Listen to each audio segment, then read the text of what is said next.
Sometimes the mind notices something before you do. A shift in the room, a silence that feels wrong.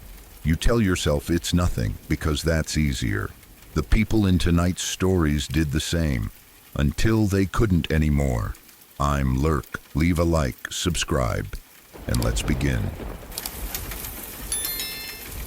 I was 14 years old, stuck at home during the summer before my freshman year of high school, and completely bored.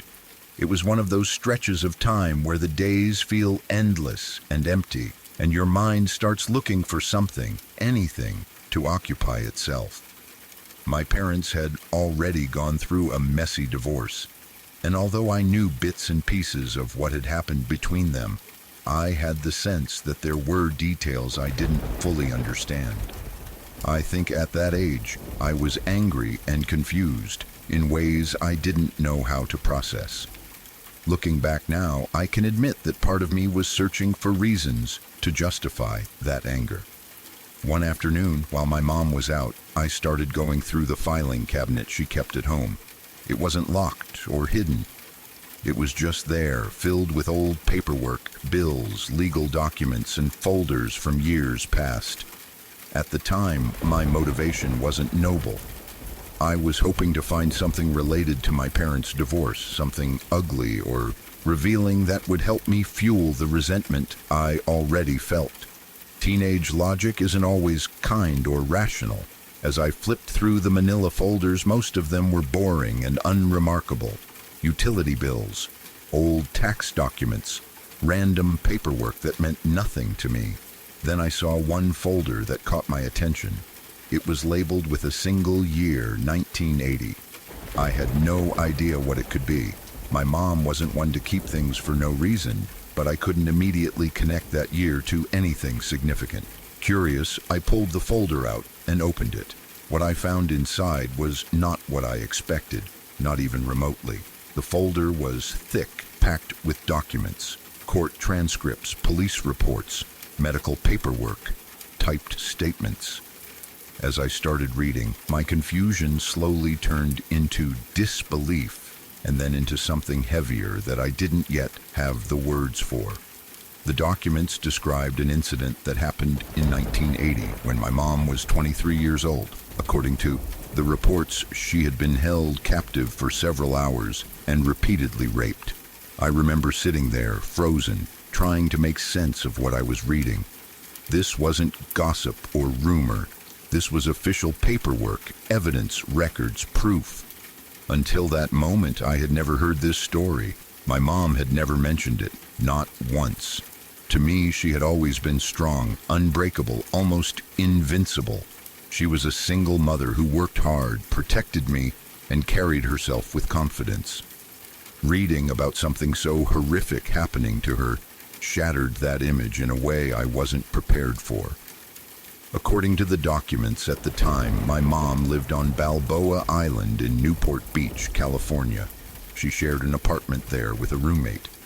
They had lived in that area for about 5 years. Balboa Island was, and still is, a lively place. It has a boardwalk, arcades, ferries, and a relaxed surfer vibe. It's the kind of place people associate with safety, leisure, and community, not violent crime. One night, my mom's roommate went out on a date, and my mom stayed home. At some point during the evening, the roommate called and said she had forgotten her keys. She asked my mom to leave the sliding door unlocked so she could get in later. It was a simple request, a small act of trust. My mom agreed, assuming that leaving the slider unlocked for a few hours wouldn't be a problem. They had lived there for years without incident. The neighborhood felt safe. There was no reason to think anything terrible would happen.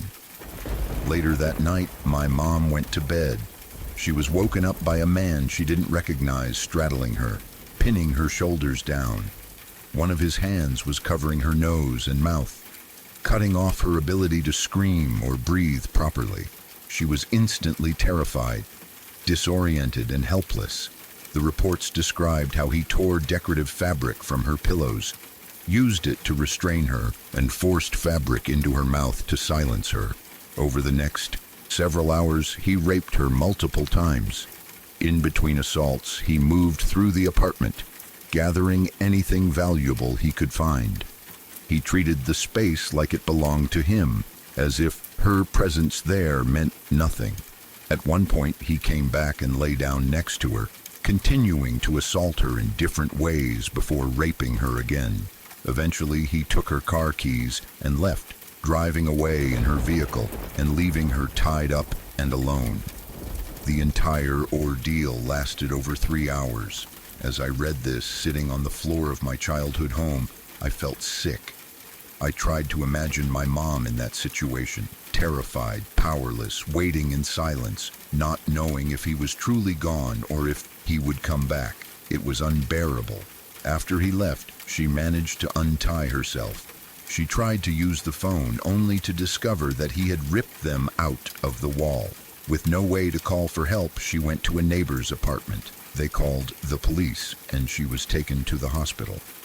A report was filed for her stolen car. She was released from the hospital a few hours later, by which time it was already morning. That's when her roommate finally came home.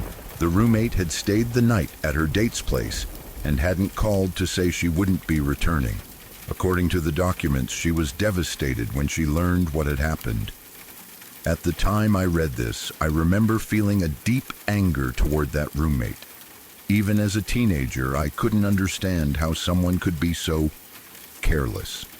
A few days later, the police located the stolen car in the East San Diego area near the border. The car had been heavily damaged. The man was arrested. He turned out to be an undocumented immigrant from Tijuana who was already wanted for other crimes. My mom had to go through the process of identifying him in a lineup and later testifying against him. He was convicted and sentenced to 22 years in prison.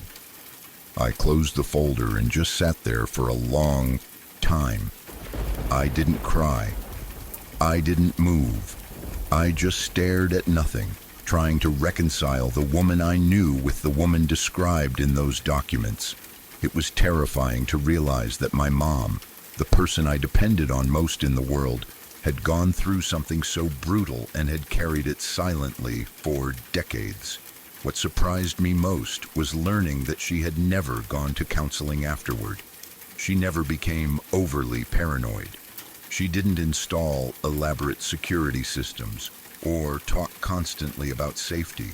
She lived her life, raised me, and somehow moved forward. That day changed something in me. Later, I talked to my mom about what I had found. She didn't get angry. She didn't tell me I shouldn't have looked. She answered my questions honestly, though carefully. I realized that reading about it as a 14-year-old was terrifying, but it also did something important for my understanding of the world. At the time, we lived in a safe neighborhood only about 10 miles from where the incident had happened. I understood in a very real way that danger doesn't always announce itself and that safety is never guaranteed by location alone. From that point on, I became the one who took personal and home safety seriously. I learned lessons secondhand from what had happened to her. I pay attention to my surroundings. I take self-defense classes regularly. I carry protection appropriate to the situation, whether that's pepper spray, a knife, or a firearm where legal and necessary.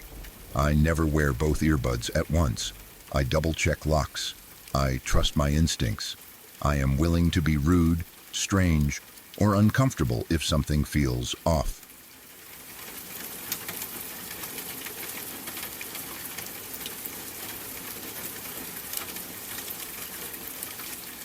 My grandma did not tell us this story until she was terminally ill with ovarian cancer. By the time she finally spoke about it, she knew she did not have much time left.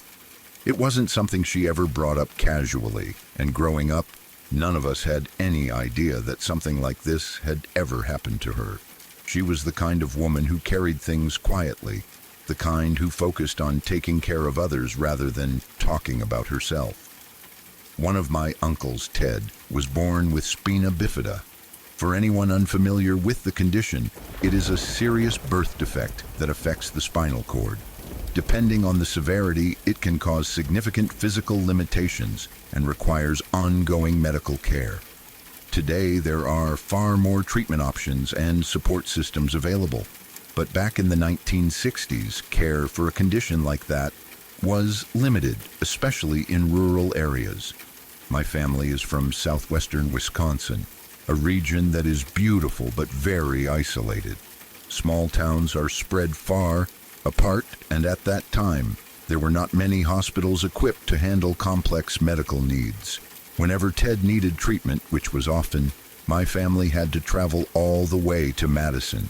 That meant a 2-hour drive each way, sometimes longer depending on weather and road conditions. My grandma adored Ted. She loved all her children deeply, but Ted required more attention and care, and she never hesitated to give it. Even though she had 5 other kids at home to look after, she insisted on being the one to take Ted to his medical appointments whenever possible. She didn't complain. She didn't ask for help. She just did what needed to be done. Looking back, it's hard not to see her as a saint. These trips to Madison became a regular part of her life. Long drives on quiet highways, medical appointments, waiting rooms, and then the long drive home again. It was exhausting, but she never treated it like a burden. To her, it was simply part of being a mother. One night, after one of these trips, my grandma and Ted were driving back home. It was late, and the weather had taken a turn. A heavy fog had settled over the area, thick enough to blur the road ahead and swallow the edges of everything around them. Visibility was poor, and the darkness made it worse. The road between Madison and their town was a single-lane highway. There were no exit ramps like modern highways have. Instead, there were occasional side roads that connected directly to the highway, often without much warning. There were no turn lanes, no lights, and very little room for error. You had to be alert at all times, especially at night. My grandma was driving carefully, gripping the steering wheel and straining her eyes to see through the fog. Ted was sitting in the front passenger seat beside her. The car moved steadily forward, the sound of the tires on the pavement and the faint hum of the engine filling the silence. Everything felt tense, but routine. This was a drive she had made countless times before. Then suddenly she heard a voice. It was loud and clear, cutting through the quiet of the car. "Stop!" Without thinking, my grandma slammed on the brakes. The car came to a complete stop in the middle of the highway. It was an instinctive reaction, immediate and absolute. She didn't question it. She didn't hesitate. Her body responded before her mind had time to catch up. Not even a second later, a massive semi-truck burst into view from one of the side roads. The truck had blown through a stop sign, likely unseen due to the fog, and crossed the highway at full speed directly in front of them. The sound of it was thunderous. The sheer size of it filled their view as it passed. If my grandma had not stopped when she did, their car would have been hit broadside by the truck. Given the speed and size of the semi, there is little doubt that they would not have survived the impact. The force would have crushed the car, and there would have been nothing they could do. But they were stopped. The truck passed, disappearing into the fog on the other side of the road, leaving silence behind it. My grandma sat there, frozen, her heart racing, her hands shaking on the steering wheel. The realization of how close they had come to dying hit her all at once. She didn't move the car right away. She needed a moment. Her breathing was shallow, and she could feel her pulse pounding in her ears. Ted sat beside her, quiet and still, likely just as shocked. After a few moments, once the immediate rush of fear began to fade and her blood pressure returned to something closer to normal, my grandma finally spoke. She turned to Ted, still shaken, and said something like, "Thank God you said something. We could have been killed." She truly believed Ted had shouted the warning. It made sense to her. He was sitting right next to her. She had heard a voice. In her mind, it had to be him. Ted looked at her, confused. He told her he hadn't said anything. At first, my grandma probably thought he was mistaken or joking, but Ted insisted. He hadn't spoken, he hadn't yelled, he hadn't done anything at all. The realization settled slowly and heavily between them. The car was still stopped in the middle of the road, fog swirling around them, the night pressing in close. My grandma replayed the moment in her head. The voice, the clarity of it, the urgency. She knew what she had heard. But it hadn't come from Ted. They didn't talk much about it after that. My grandma eventually drove them home, both of them shaken, both of them quiet. Life went on, as it tends to do. There were more doctor visits, more long drives, more responsibilities waiting for her, and as always, she carried it all without complaint. She never told this story while she was healthy. She never brought it up at family gatherings or during casual conversations. It stayed with her, unspoken, for decades. Maybe she didn't know how to explain it. Maybe she didn't think anyone would believe her. Or maybe she simply accepted it as one of those moments in life that doesn't have a clear explanation. It wasn't until she was facing the end of her life that she finally shared it with us.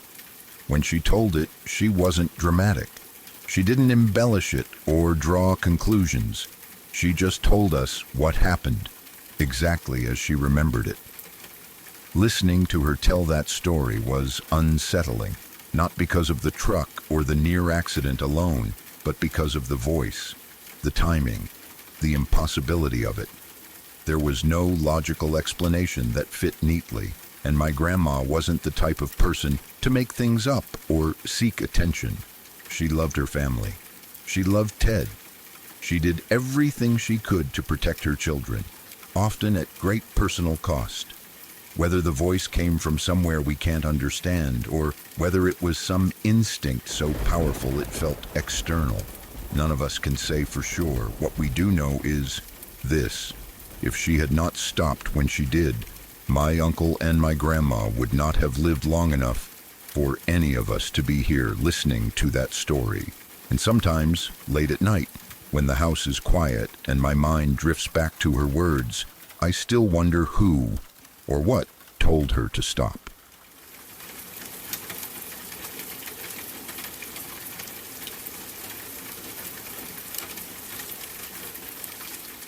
When I first walked up to the bus stop that day, I didn't think anything unusual was going to happen.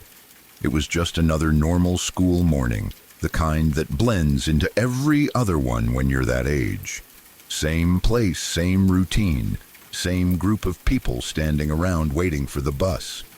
Over time, you start to recognize faces, even if you don't really know anyone well. That morning, I noticed them standing there again. They were already familiar to me by then.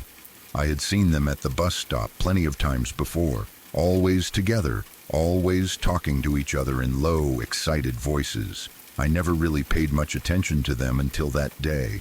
Something about their energy stood out to me, not in a threatening way, just different.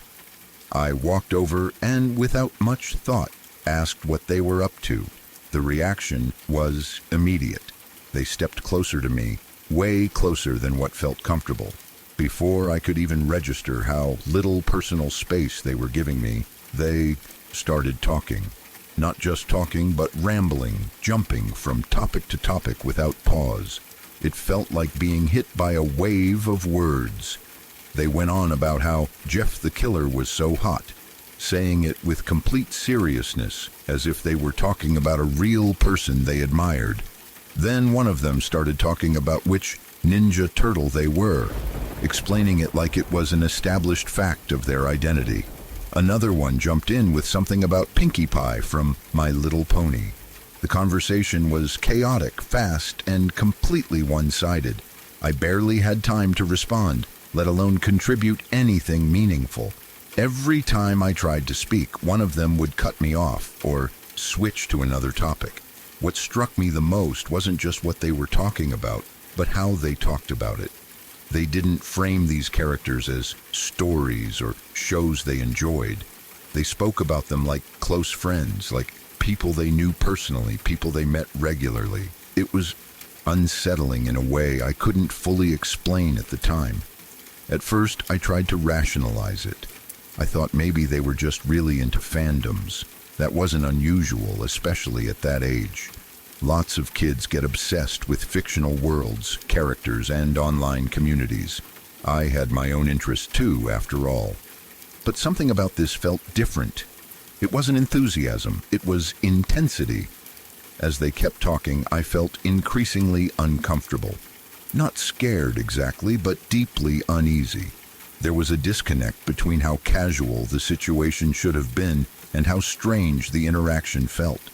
My instincts were telling me that this wasn't a group of people I would ever really connect with.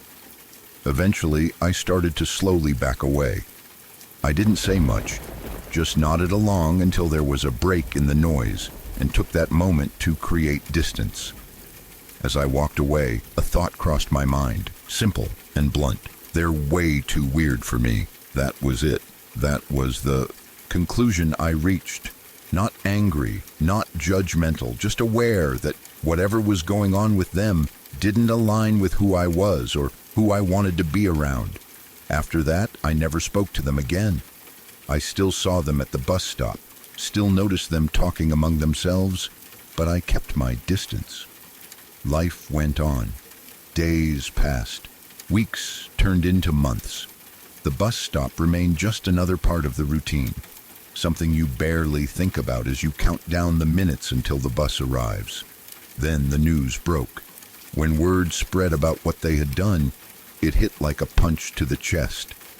Everyone at the bus stop was completely stunned. People stood there in shock, trying to process what they were hearing. It didn't feel real at first. These were people we had been standing next to almost every school day for about a year. Potential murderers. That phrase didn't sit right in my mind. It didn't fit with the memory of awkward conversations and strange rambling about fictional characters. And yet, that was the reality. The idea that something so dark could exist so close, hidden in plain sight, was terrifying. None of us would have guessed they were capable of something like that. Not because we thought they were kind or trustworthy, but because the human brain struggles to accept that extreme violence can come from people who look ordinary, who stand beside you while waiting for a school bus. When the bus arrived that day, the mood was completely different from usual. There was no casual chatter, no laughter, no complaining about homework or teachers. Everyone boarded quietly, carrying the weight of what we had just learned. Once everyone was seated, something unexpected happened. The driver didn't pull away immediately. Instead, he parked the bus and stood up. He turned around to face us, and I'll never forget the look on his face. He looked serious, tense, and deeply disturbed. This wasn't the expression of someone enforcing a rule. It was the look of someone who had seen or heard something that shook them. He told us very firmly something along the lines of, "Shut up and do not say a word about what happened."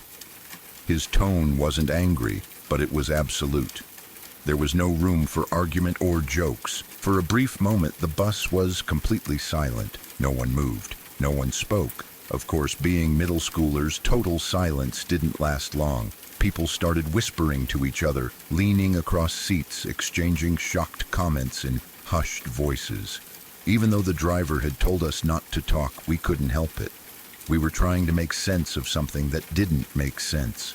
Over time, as the shock wore off, the situation slowly transformed into something else. It became a topic people joked about, referenced in dark humor, turned into whispers and rumors that spread through the school. That kind of edgy humor is unfortunately common at that age, where kids don't fully grasp the weight of what they're joking about.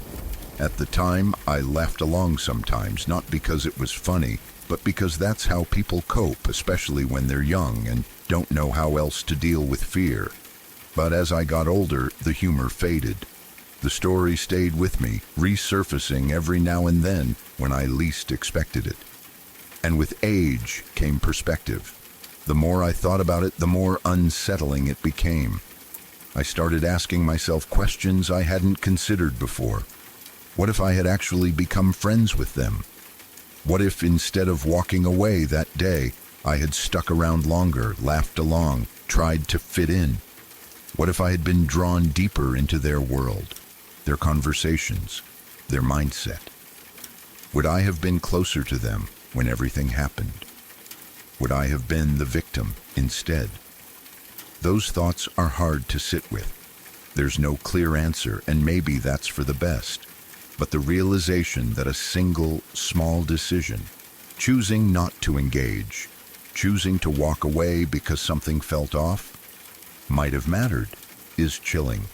That experience taught me something I didn't fully understand at the time. Sometimes your instincts pick up on things before your logic does. You don't always need a reason that makes sense on paper. Sometimes this feels wrong is reason enough. I didn't walk away because I thought they were dangerous. I walked away because they made me uncomfortable. And years later, knowing what they were capable of, that discomfort feels like a warning I was lucky enough to listen to. Even now, I still think about how close danger can be without announcing itself. How people who seem harmless, awkward, or strange can still carry something dark inside them, and how easily life can change based on a few seconds of interaction at a bus stop on an ordinary day. That thought has never really left me.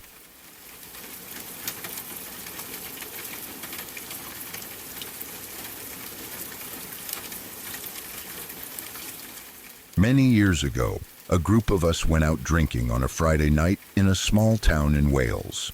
It was the kind of place where everyone knows each other, where the pub is the center of social life, and where nights out usually follow the same familiar pattern. You meet up after work, have a few drinks, laugh too loudly, tell the same stories you've told a dozen times before, and eventually stumble out when the pub closes. There were 6 of us that night. We all lived in different places scattered around the countryside outside the village, so we had planned ahead. One of the lads had agreed to be the designated driver. He stayed sober, drank soft drinks all night, and made sure everyone knew he was fine to drive us home safely. It was something we'd done many times before, and there was nothing unusual about it. As the night went on, the mood was light. We were relaxed, joking around, enjoying ourselves. There was no tension, no arguments, nothing that hinted at what was coming. If anything, it felt like one of those nights you barely remember afterward because it was so ordinary. When the pub finally closed, we spilled out into the cool night air. The streets were quiet, the village almost completely still. We headed toward the car, laughing and pushing each other, ready to get home and sleep it off. That's when one of the lads said he didn't want to get in the car. He said he felt sick. Not violently ill, just nauseous, the kind of queasy feeling you sometimes get after drinking. He said he wanted some fresh air and thought a walk might help him clear his head. His house wasn't close, but it was within walking distance if you didn't mind the time. At first, everyone tried to convince him otherwise. It was late. It was dark. The roads were narrow and unlit. Getting in the car was the obvious choice. The driver was sober. It would be faster and safer, but he was firm. He said he really wanted to walk. As everyone was arguing with him, trying to change his mind, something strange happened to me. I felt this overwhelming, surreal sense that I needed to walk with him. It's hard to explain properly, even now. It wasn't a voice in my head, no words formed, no clear message. It was more like a sudden weight, an intense pull that came out of nowhere, a deep, instinctive urge that told me I should not get in that car, that I should follow him. The feeling was so strong that it caught me off guard. I wasn't scared, I wasn't anxious. I just knew in a way that didn't feel logical that I needed to walk. I remember standing there, listening to the others argue, while my mind was completely focused on that feeling. It didn't fade, it didn't weaken. If anything, it grew stronger the longer I stood there. I told the group I was going to walk too. That's when the protests really started. 4 of them tried to talk us out of it. They said we were being stupid. They said we could talk over the weekend. They said it made no sense to walk when there was a perfectly good ride available, but neither of us budged. Eventually, we agreed to catch up with them later, said our goodbyes, and watched as they got into the car. The engine started, the headlights came on, and they drove off down the road, disappearing into the darkness. We started walking. The night was quiet.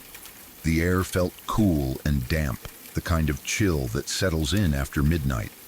The road stretched out in front of us, narrow and winding, bordered by hedges and fields. There were no streetlights for long stretches, just the faint glow of the moon and the occasional distant house. As we walked, I asked my friend why he was so set on not getting in the car. I was curious, especially because of how strongly I had felt about walking myself. I wondered if he had felt something similar. He shrugged, casual as ever. Gut feeling, he said, just seemed like it was important to walk. That was it. No long explanation, no dramatic reason, just a feeling. We didn't talk much after that. We walked in comfortable silence, each lost in our own thoughts. I remember feeling oddly calm. The strange urgency I'd felt earlier had faded into a quiet sense of certainty, like I had made the right choice without knowing why. Eventually, we reached our homes and went to bed, tired and slightly drunk, with no idea that our lives had just split into 2 completely different paths. The next morning, I was woken up by my phone ringing. I could tell immediately from the sound of the voice on the other end that something was wrong. It was frantic, broken, struggling to get words out. My stomach dropped before I even understood what was being said. The car had crashed. Sometime during the night, on a country lane not far from the village, the car hit a wall. All 4 of our friends who were inside had been killed. There were no survivors. I don't remember much about the next few minutes after that call. Everything felt unreal, like I was watching someone else's life unfold. My mind kept trying to reject what I'd heard, searching for a misunderstanding, a mistake, anything that would make it not true, but it was true. Later, we learned more details. The speedometer was stuck at over 100 miles per hour. At the time, that detail haunted me, though I later found out that a stuck speedometer doesn't necessarily reflect the speed at impact. Still, the image stayed with me. The loss was overwhelming. The other survivor and I were devastated. There's no better word for it. Shock, grief, disbelief, guilt, all of it hit at once, in waves that felt impossible to escape. We had lost 4 friends in a single night. People we had been laughing with just hours earlier were suddenly gone forever. What made it worse, in many ways, was the guilt. People tried to comfort us. They said things they thought were kind, things they probably believed would help. It just wasn't your time, they said. You were meant to survive. Someone was watching over you. I know they meant well, but those words didn't bring comfort. They made the weight heavier, because if it wasn't our time, what did that mean for the 4 who died? Why them and not us? Why did instinct save 2 lives and not 6? Those questions don't have answers.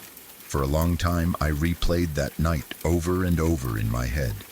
The moment at the car, the arguments, the feeling that came over me, the choice to walk.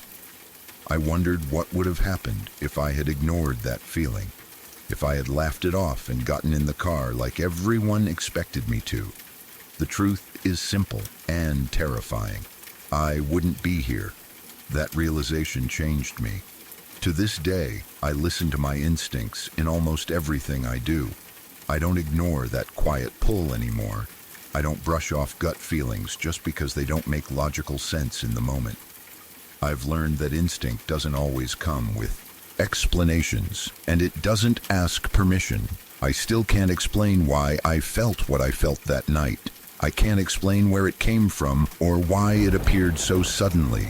What I do know is that the feeling didn't come until my friend said he was going to walk. It was like something clicked into place the moment he made that decision. A combination of his instinct and mine saved my life. That knowledge stays with me. It's not comforting exactly, but it's grounding. It reminds me that sometimes survival comes down to moments we barely notice at the time. A choice that seems small, a decision that feels strange, a step taken in a different direction for no clear reason. I don't romanticize it.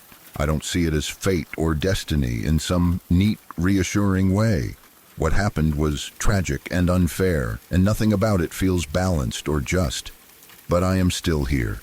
And every time I feel that quiet, insistent tug telling me to pause, to wait, to walk instead of ride, I'd listen. Because once in my life, listening made all the difference.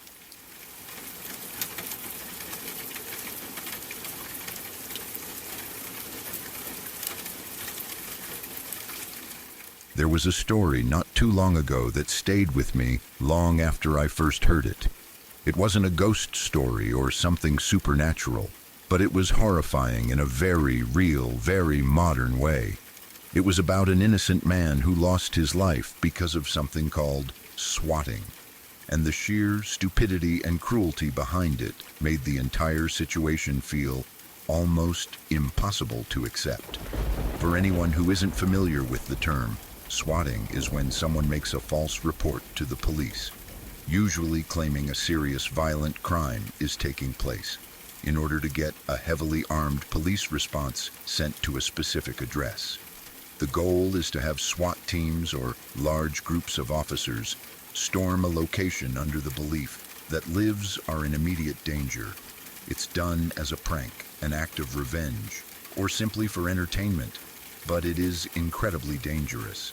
People can and do get hurt or killed because of it. This particular case started in the most ridiculous way imaginable. Two people were playing Call of Duty online. It wasn't some major tournament or high-stakes competition. It was just an online match, the kind millions of people play every day. During the game, a small bet was made. The loser owed the winner $1.50. That was it. Not a large amount of money. Not something that would ruin anyone financially. Just a trivial sum. The person who lost the match didn't want to pay. Instead of accepting the loss or simply ignoring it, he decided to escalate the situation in the worst way possible. He chose to hire someone to swat the person he lost to. Over $1.50, he decided to put someone's life at risk. He contacted a known swatter and gave him the gamer tag of the person he wanted targeted. From there, the swatter reached out directly to the gamer through Twitter, trying to get his home address. The swatter needed a location to send the police to. At this point, the gamer realized something wasn't right. He knew what swatting was and understood the danger. Rather than give out his real address, he decided to protect himself by giving the swatter the address of a house he no longer lived in. That house, however, was no longer empty. Someone else lived there now. That decision, made in an attempt to stay safe, unknowingly placed another person in danger. Using the address he was given, the swatter contacted local police. He made an extremely serious false report. He claimed that his father had been murdered, and that he and his family were being held hostage inside the house. This is the kind of call that immediately triggers a massive law enforcement response.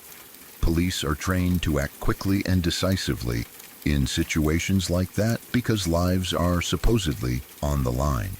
As a result, a large number of police officers and SWAT team members were dispatched to the address.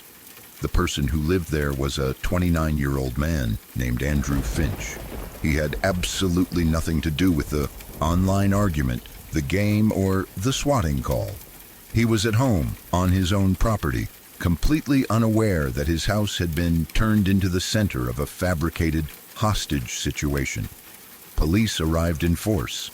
Lights, sirens, weapons drawn. Officers surrounded the house and ordered Andrew to come outside.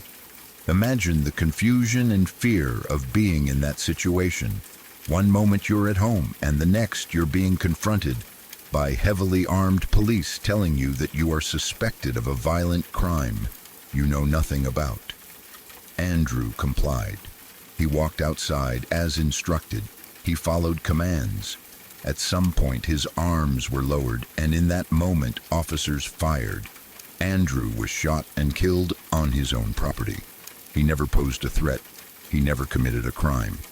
He was an innocent man who happened to live at an address someone used for a cruel and reckless prank. The absurdity of the situation is difficult to comprehend. A human being lost his life because someone didn't want to pay $1.50. Not because of personal hatred, not because of a long-standing feud, but because of pettiness and ego in an online video game.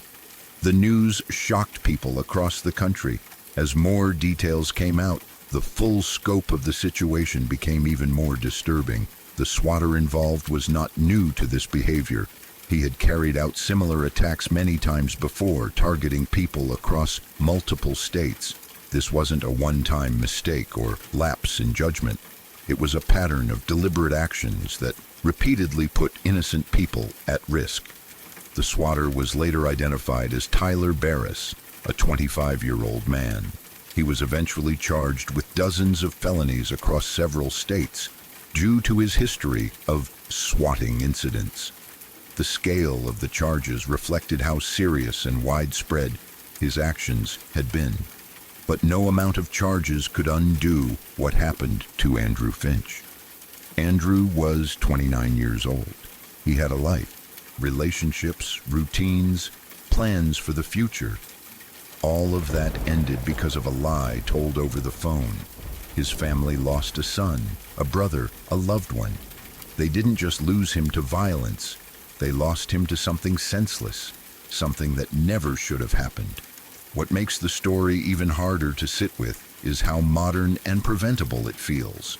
Swatting exists because of anonymity, because of how easily people can hide behind screens and fake identities. It exists because technology allows someone to reach emergency services from anywhere and lie convincingly enough to trigger armed responses.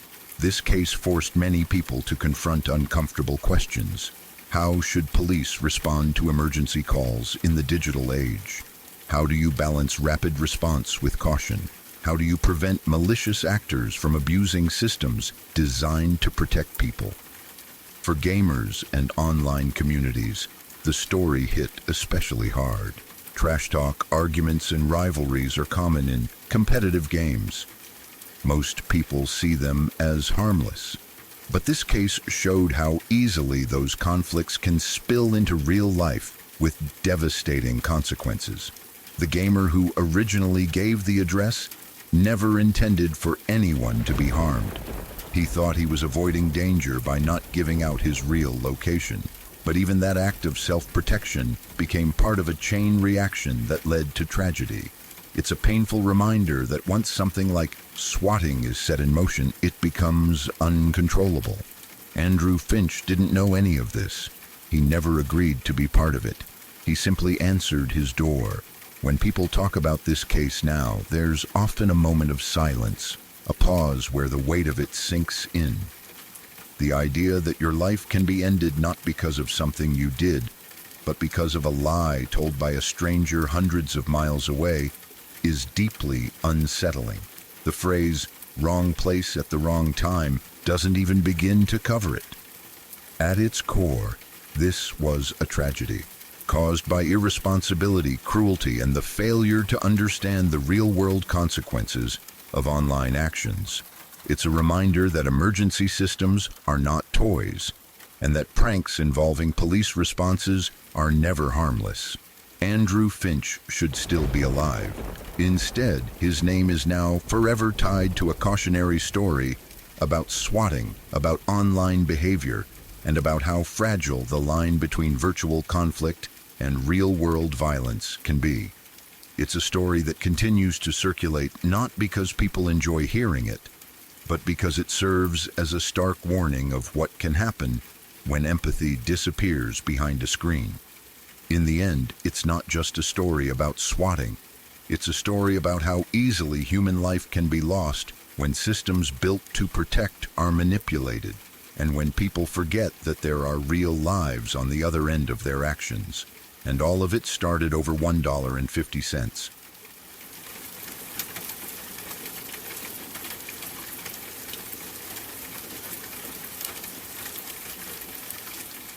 Chris Kramers and Lisanne Froon arrived in Panama on March 15, 2014, at the start of what was meant to be a 6-week vacation. Both were young Dutch women, full of energy and excitement, eager to explore a new country together. Their plan was a mix of travel, adventure, and volunteer work, something many young travelers dream of doing before settling into the routines of adult life. For the first 2 weeks, they traveled around Panama, visiting different areas and experiencing the culture. Everything appeared normal and well documented. They took photos, posted updates, and stayed in touch with their families back home. There was no indication that anything was wrong or that the trip would take a dark turn. On March 29th, they arrived in the small mountain town of Boquete. The town sits near the Baru volcano and is surrounded by dense cloud forests and lush greenery. It's a popular spot for hikers, backpackers, and travelers looking for a quieter, more scenic experience. Chris and Lisanne planned to stay there for about a month, living with a local family while volunteering with children. They seemed happy and settled. They explored the town, made plans for volunteer work, and continued sending daily messages to their families, something that reassured everyone back home. Their communication was consistent, cheerful, and routine. On April 1st, the two women decided to go hiking. Around 11 in the morning, they set out with their host's dog to explore the trails near Boquete. The area around the Baru volcano is known for its cloud forests, where mist often hangs low and visibility can change quickly. It's beautiful but also unpredictable. It is believed they may have taken the Pianista Trail, a path that starts relatively easy and well-traveled, but becomes more rugged and remote the farther one goes. Earlier that day, they had posted on Facebook that they intended to walk around Boquete. It was also reported that they had been seen having brunch with two young Dutch men before beginning their hike, though those men were not with them on the trail. Nothing about that morning seemed unusual. They were dressed casually, carried a backpack, phones, and a camera, and set off as many tourists do, expecting to return later that afternoon. As evening approached, concern began to grow. The hosts noticed that their dog had returned home alone. The animal had gone with the women that morning, and its return without them was immediately alarming. At the same time, Lisanne's parents stopped receiving the daily text messages they had grown accustomed to. Silence replaced the steady updates. The following morning, April 2nd, Chris and Lisanne missed an appointment they had scheduled with a local guide. This confirmed that something was wrong. By April 3rd, authorities were notified, and aerial searches of the forest began. Local residents joined in, walking trails and searching areas near the town. On April 6th, the situation escalated.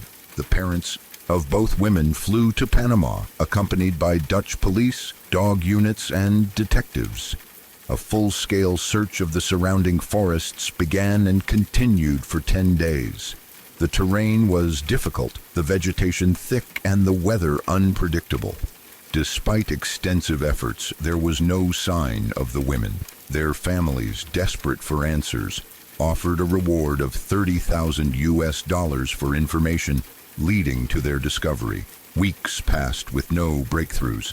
Then, 10 weeks after the disappearance, a local woman made a discovery that changed everything. She turned in a blue backpack belonging to Lisanne Froon. She claimed she had found it in a rice paddy along a riverbank near her village of Alto Romero, located in the Bocas del Toro region. What raised eyebrows immediately was her statement that she was sure the backpack had not been there the day before. The backpack itself was in remarkably good condition. Inside were 2 pairs of sunglasses, $83 in cash, Lisanne's passport, a water bottle, Lisanne's camera, 2 bras, and both women's phones. Everything was dry, clean, and neatly packed, as if it had been placed there intentionally rather than left exposed to the elements for weeks. The discovery of the phones revealed disturbing details. Phone records showed that just hours after the women began their hike, emergency calls had been attempted. The first call was made from Chris's iPhone at 16:39. 12 minutes later, at 16:51, Lisanne's Samsung Galaxy attempted to call for help as well. They tried both 112, the international emergency number, and 911, Panama's emergency number. None of these calls connected due to lack of reception in the area. Only one attempt, made on April 3rd, briefly connected for just over a second before cutting out. As the days passed, the phone activity painted a picture of growing desperation. After April 5th, Lisanne's phone battery was completely drained and never turned on again. Chris's iPhone continued to be switched on intermittently, likely in attempts to find reception. After April 6th, something troubling appeared in the phone data. Multiple incorrect PIN codes were entered into the iPhone. The correct code was never entered again. Between April 7th and April 10th, there were 77 attempts to make emergency calls using the iPhone. None succeeded. On April 11th, the iPhone was turned on at 10:51 in the morning and turned off for the final time at 11:56. After that, there was no more activity. Lisanne's camera added another unsettling layer to the mystery. Photos taken on April 1st showed the women hiking, smiling, and appearing calm. The images suggested they had crossed the Continental Divide and wandered deeper into wilderness areas beyond the main trail. There were no signs of panic, injury, or distress in those early photos. Then came the photos from April 8th, between 1 and 4 a.m. in the morning. 90 flash photos were taken in near complete darkness. The images were chaotic and difficult to interpret. Some appeared to show a river or ravine. Others showed close-ups of rocks, branches, and the forest floor.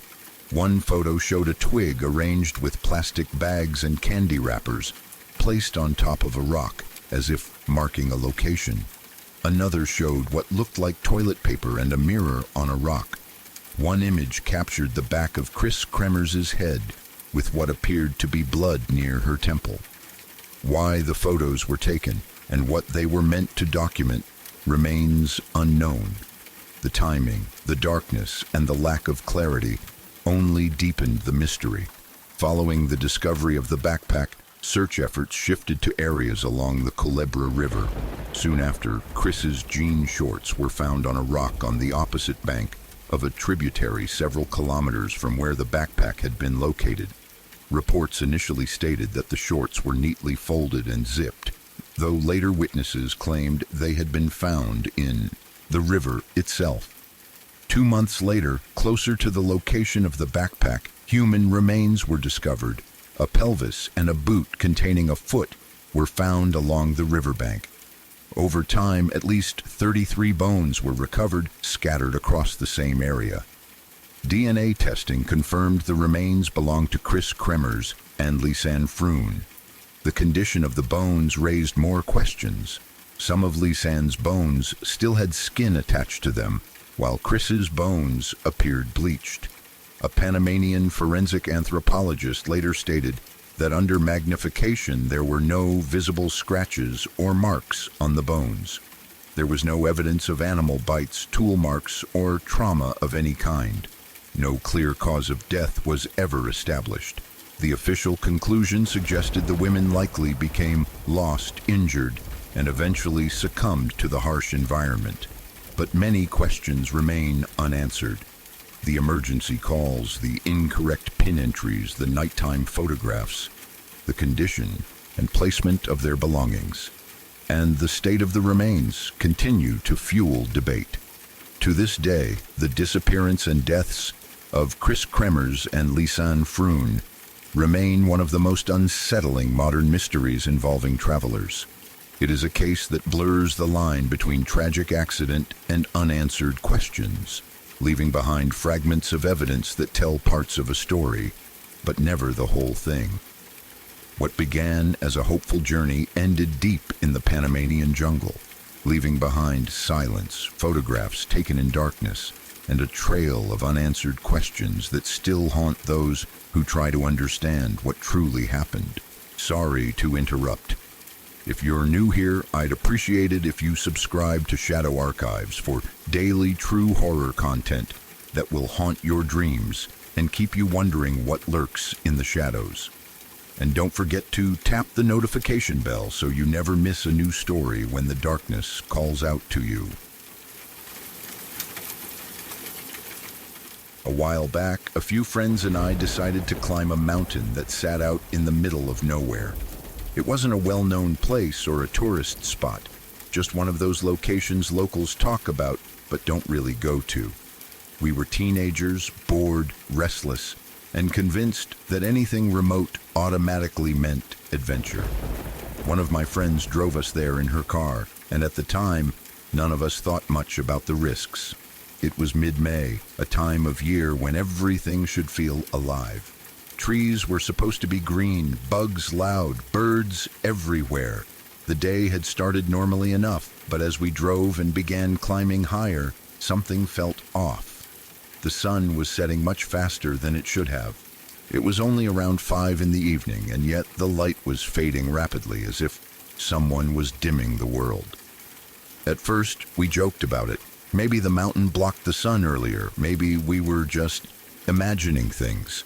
Still, the sky darkened in a way that didn't match the time of day, and an uneasy feeling settled in my chest that I couldn't explain. Eventually, we reached the top. At the summit, we stopped near an old house with a barn beside it. From the outside, it already looked abandoned. The wood was weathered, the paint long gone, and the entire place had that forgotten, neglected look that comes from years of exposure to the elements. That alone would have been unsettling, but what we found inside made it far worse. When we stepped into the house, it looked like someone had just stepped out for a quick errand and never came back. There was uncapped soap sitting by the sink. Beds inside were made, neat and untouched. Food containers were still on the counter. A cutting board sat out with a knife resting on it, as if someone had been in the middle of preparing a meal. Nothing looked looted or vandalized. It didn't look like decay had slowly taken over, it looked paused. That feeling intensified when we realized the house clearly hadn't been occupied in years. A massive hornet's nest clung to one of the doors, abandoned and layered thickly enough to suggest it had been there a long time. Dust coated everything. The contradiction made my stomach twist. How could something look so lived in and yet so completely abandoned? The barn next to the house added another layer of unease. On its door was red writing, scratched aggressively into the wood. Whatever message had once been there was no longer readable. Someone had tried to erase it by clawing at it until the words were reduced to nothing but scars in the surface. The effort behind that alone felt disturbing. When we finally stepped away from the car and stood still, something else hit us all at once. The silence. There was absolutely nothing. No birds calling, no insects buzzing, no wind moving through trees. It wasn't peaceful silence. It was the kind that presses in on your ears, the kind that feels wrong because nature itself seems to be holding its breath. We all noticed it at the same time, exchanging glances without saying anything. But we were teenagers, and teenagers are famously bad at listening to instincts. Behind the house stretched an old blueberry field, or at least it used to be one. We decided to walk out into it, partly out of curiosity and partly because none of us wanted to admit we were already uncomfortable. The field was completely dead. Every other plant around us was green, budding, alive with spring growth. But this field was nothing but brittle stems and dead leaves. No color. No signs of life at all. As we walked farther into the field, the sun continued sinking lower, faster than it should have. Shadows stretched unnaturally long, and the air felt heavy. That sense of being watched crept in slowly, settling over us like a fog. Our joking stopped. Our voices dropped. Anxiety took over without any of us needing to say it out loud. That was when we finally made the smartest decision of the entire night. Decided to leave. We turned back toward the car quickly, not running but not lingering either. The relief of heading back was immediate, but it didn't last long. When we reached the car and tried to start it, nothing happened. Not a sputter, not a click. Absolute silence. That alone would have been stressful, but what made it worse was that the car shouldn't have had any issues. My friend had recently gotten several things repaired and replaced, including the battery. There was no reason for it to be completely dead. Panic began to rise. We did the only thing that made sense. We called our parents to explain where we were and what was happening, then contacted the LA to send a tow truck. Looking back now, something about that moment still chills me. Out of all of us, my phone was the only one with service. At the time, it just felt lucky. Now it feels unsettling. As we waited, the darkness settled in fully. The uncomfortable feelings intensified. Every sound, every movement of shadow made my heart race. The house and barn loomed nearby, barely visible now, like shapes waiting to be noticed. Eventually, Palale contacted us to say they wouldn't be able to reach us and that they were sending another truck. That truck also refused to come. With every passing minute, the situation felt more wrong. Isolation pressed in. The silence deepened. We realized no help was coming. Finally, we called my friend's mom. When she arrived, relief washed over us so strongly it almost made me dizzy. We grabbed our things and hurried toward the minivan. As we were moving, my friend suddenly froze and turned back toward her car. She asked, quietly but urgently, "Is there someone in my car?" I turned to look. At that exact moment, every light inside the car turned on. Then, just as suddenly, they turned off again. Immediately after, all the doors locked. My blood ran cold. The car did not have automatic locking doors. And even if it somehow did, my friend had just realized her keys were still inside the car. There was no logical explanation for what we had just seen. We didn't wait. We rushed into the van, slammed the doors, and left as fast as we could. As we drove down the mountain, none of us spoke. None of us looked out the windows. We kept our heads down, focused on each other, afraid that if we acknowledged what was around us, it might acknowledge us back. We all went home that night, but none of us slept. Every light stayed on, every noise felt threatening. The fear didn't fade when we reached safety. It followed us. Later, when the car was finally brought down and taken to a mechanic, it started instantly. No hesitation, no issues. The mechanics couldn't find anything wrong. No electrical failure, no battery problem, nothing that could explain what had happened. What made it worse was what came afterward. My friend was later dragged back up to the mountain by other people. When she returned, she said there was new writing on the barn, writing she didn't recognize. She guessed it was Latin. It has been over a year since that night, but it still affects me. Maybe the story doesn't sound terrifying to everyone. There were no monsters, no clear explanation, no dramatic confrontation. But that's what makes it worse. The fear came from the environment, from the silence, from the feeling that something was deeply wrong without knowing why. To this day, it's the most terrifying experience I've ever had. Not because of what we saw, but because of what we felt. That sense that we were somewhere we weren't meant to be, and that leaving when we did might have been the only reason we ever got the chance to leave at all.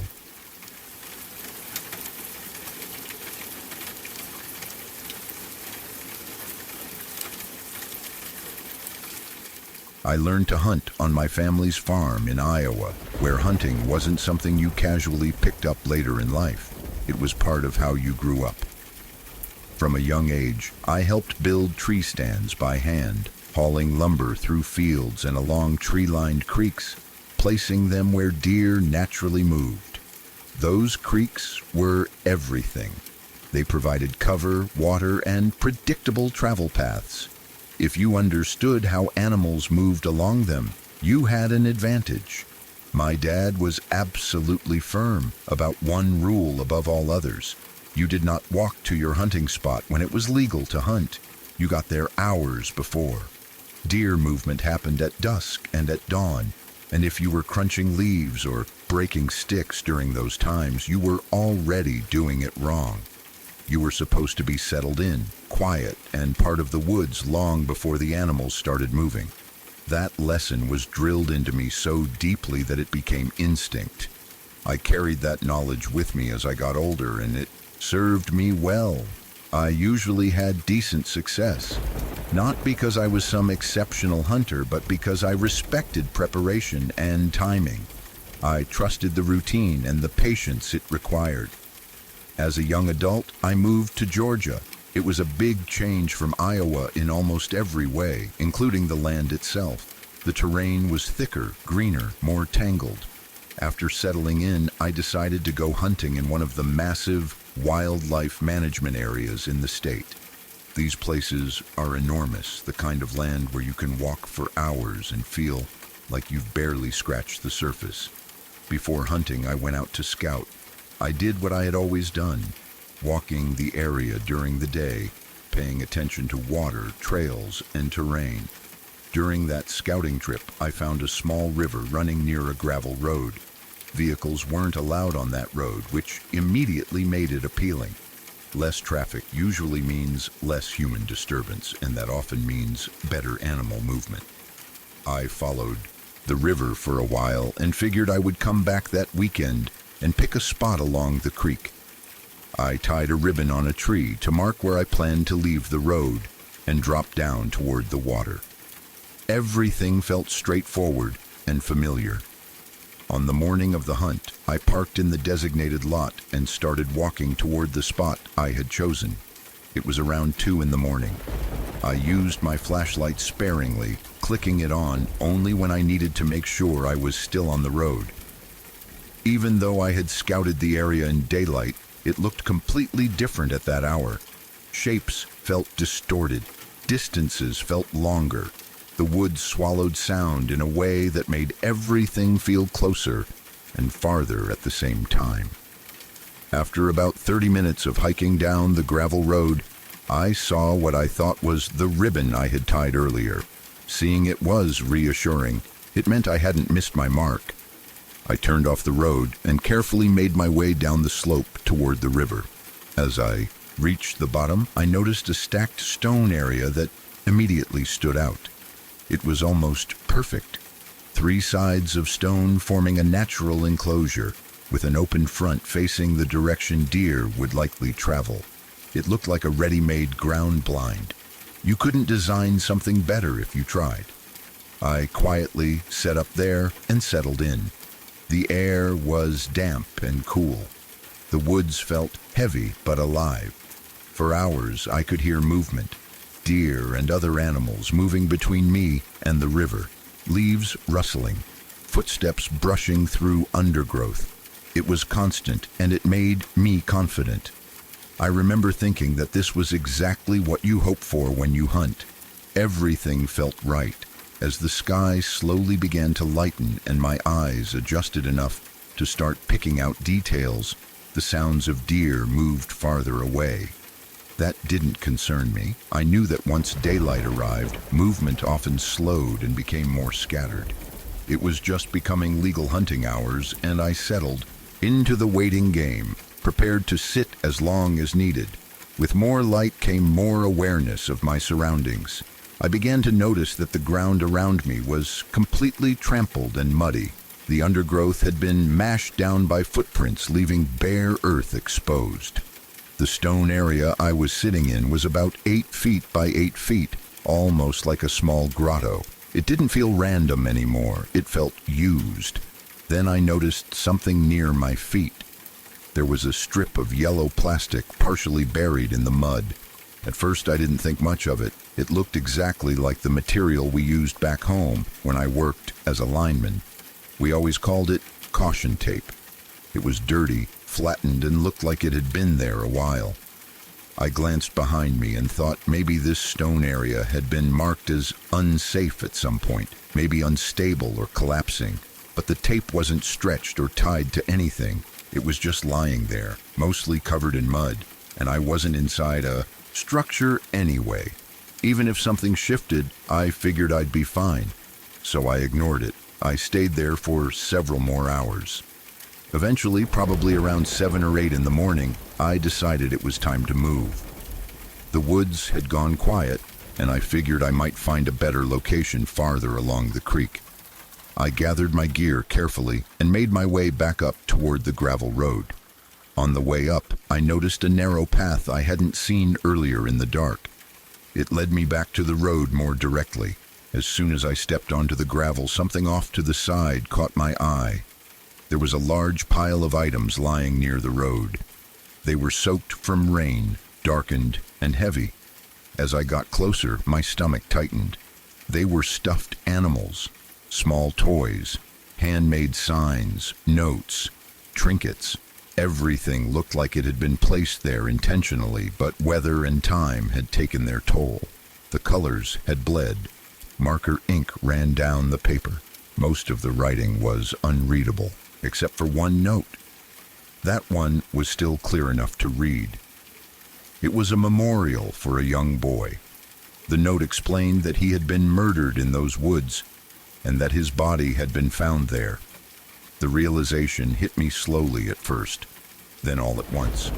It washed over me like a wave of heat, heavy and overwhelming.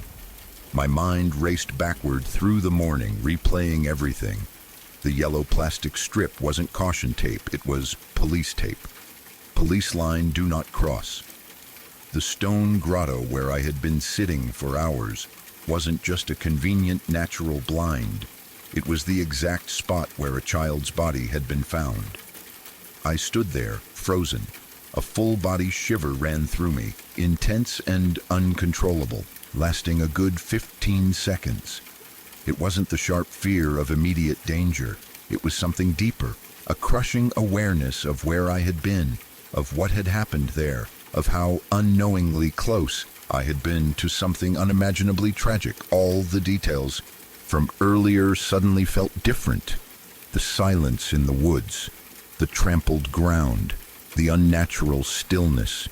Even the way the area had felt heavy and watchful in the dark took on a new meaning. I didn't linger. I left quietly, carrying that knowledge with me. Even now, thinking about it makes me pause. It makes me quiet. It's not a story I tell casually.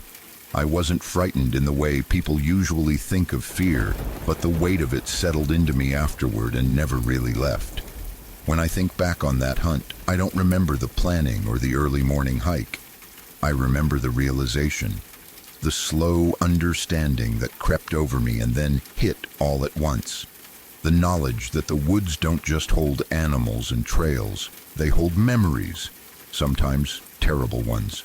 Knowing that I sat there unknowingly for hours in that exact place still sends a chill through me every single time.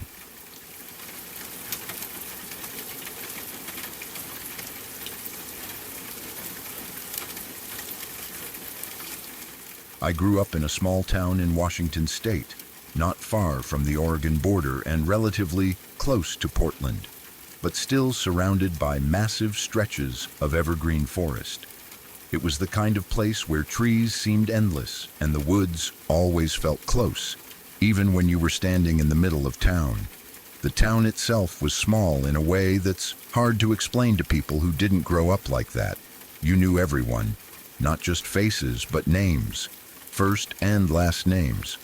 The kids you sat next to in kindergarten were the same people you walked across the stage with at graduation. There were no strangers, only familiar people you hadn't talked to yet.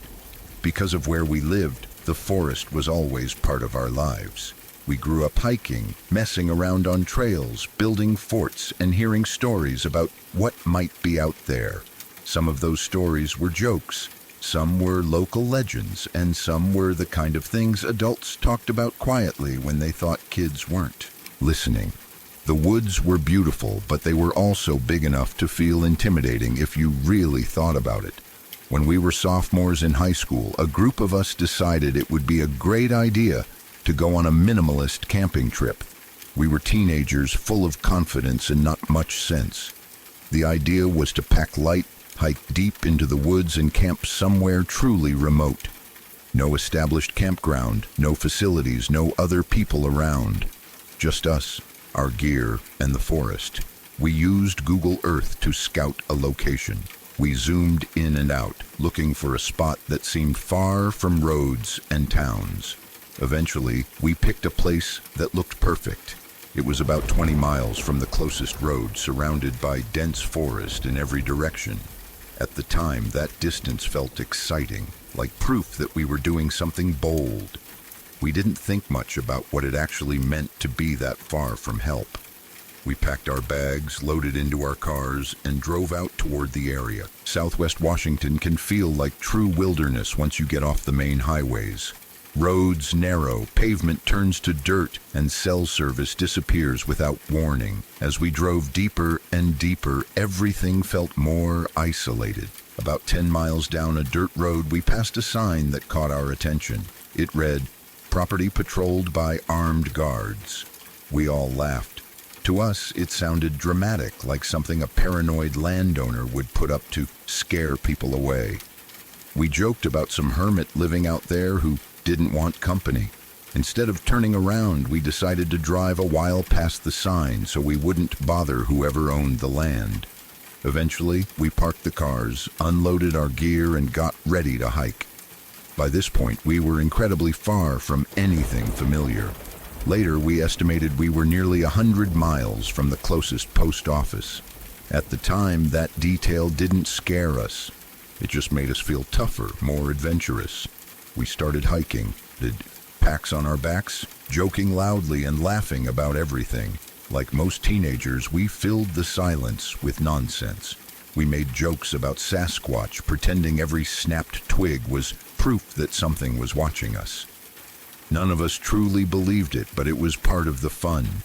The forest felt endless, tall trees blocking out the sky, the ground covered in moss and fallen needles.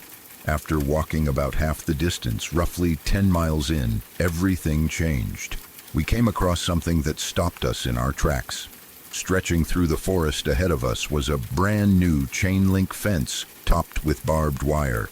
It wasn't rusted or old. It looked recently installed, clean and out of place among the ancient trees. The fence didn't run straight. It weaved between massive old-growth trunks, carefully placed as if someone had taken great effort to build it without disturbing the forest too much. The joking stopped instantly. We stood there in silence, staring at it. There was nothing else around. No buildings, no signs, no explanation. Just this fence cutting through the wilderness where, according to our maps, nothing should have existed. None of us wanted to be the first to say it was creepy. We were teenage boys, too proud to admit fear out loud. After a moment of awkward silence, we agreed to keep going. The fence wasn't blocking our path directly, and we convinced ourselves it was probably nothing important. Maybe it marked some forgotten boundary. Maybe it belonged to logging land or a private reserve. Not even 2 minutes after moving past the fence, we heard a sound. It was hard to describe. It wasn't an animal call we recognized. It wasn't wind. It sounded like humming, but not musical. Random, uneven, without any clear rhythm or tune. It came from ahead of us, somewhere between the trees. Our bravado vanished. We pulled out our knives like we had any idea what we were doing, which in hindsight was ridiculous. We froze where we stood, listening. The forest felt heavier, quieter, like everything else had gone still to make room for that sound. Then we saw him. About 20 yards ahead of us stood a boy we recognized immediately. His name was Sean. He was our age, someone we had grown up with, gone to school with our entire lives. Sean had a form of autism and was known around town. People looked out for him. He wasn't someone who would normally be wandering alone deep in the forest. He was standing by a young pine tree, touching it with his hands. He wasn't doing anything aggressive or frantic, just touching the trunk slowly, almost gently. The humming sound stopped. We called out to him, "Sean! Sean!" He didn't turn around. He didn't look at us at all, even though it was obvious he heard us. After a moment, he walked in a slow circle around the tree, then turned and began walking deeper into the forest. His movement was strange, not hurried, not cautious, almost aimless, like he was being guided by something only he could sense. We followed him. At first, we tried to call out again, but he didn't respond. We kept him in sight as best we could, weaving through trees and undergrowth. Then suddenly, we ran straight into the fence again. There was no gate, no opening, no break in the wire. The fence was solid, unbroken, and impossible to pass through without cutting it. We stopped abruptly, confused and breathing hard. Sean was nowhere to be seen. It was as if he had walked straight through the barrier or vanished into the trees beyond it. We stood there, staring at the fence, trying to understand what we had just seen. Our maps hadn't shown any property lines. There were no houses, no facilities, nothing marked anywhere near where Sean had walked. Even later, when we checked Google Earth again and again, we couldn't find anything that explained that fence or where it led. Eventually, fear set in properly. This wasn't funny anymore. This wasn't an adventure story we'd tell later with laughter. We were deep in the woods, far from help, confronted with something that didn't make sense. We made the decision to turn back. No one argued. The hike back felt longer than the hike in. Every sound made us jump. Every shadow between trees looked like it might move. The forest felt different now, less welcoming, more watchful. We didn't joke about Sasquatch anymore. We barely talked at all. We made it back to the cars without incident, but the feeling followed us. The sense that we had seen something we weren't meant to see, or crossed some invisible line without realizing it.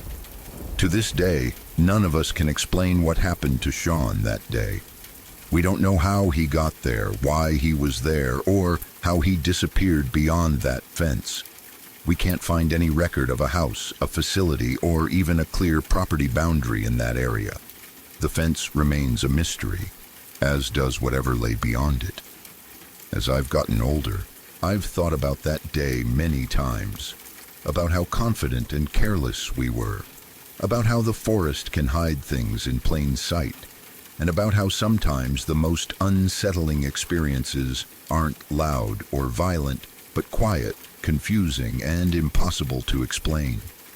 Even now, when I think about that chain-link fence winding through ancient trees, or the way Sean walked away without looking back, I feel that same tightness in my chest. It's the feeling of knowing you brushed up against something unknown, something just outside your understanding, and that feeling has never fully gone away.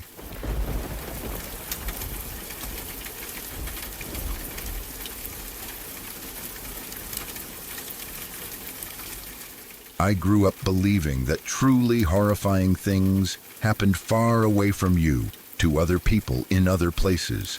I never thought I would come so close to something violent and senseless, let alone brush past both the person who would be killed and the person who would kill him.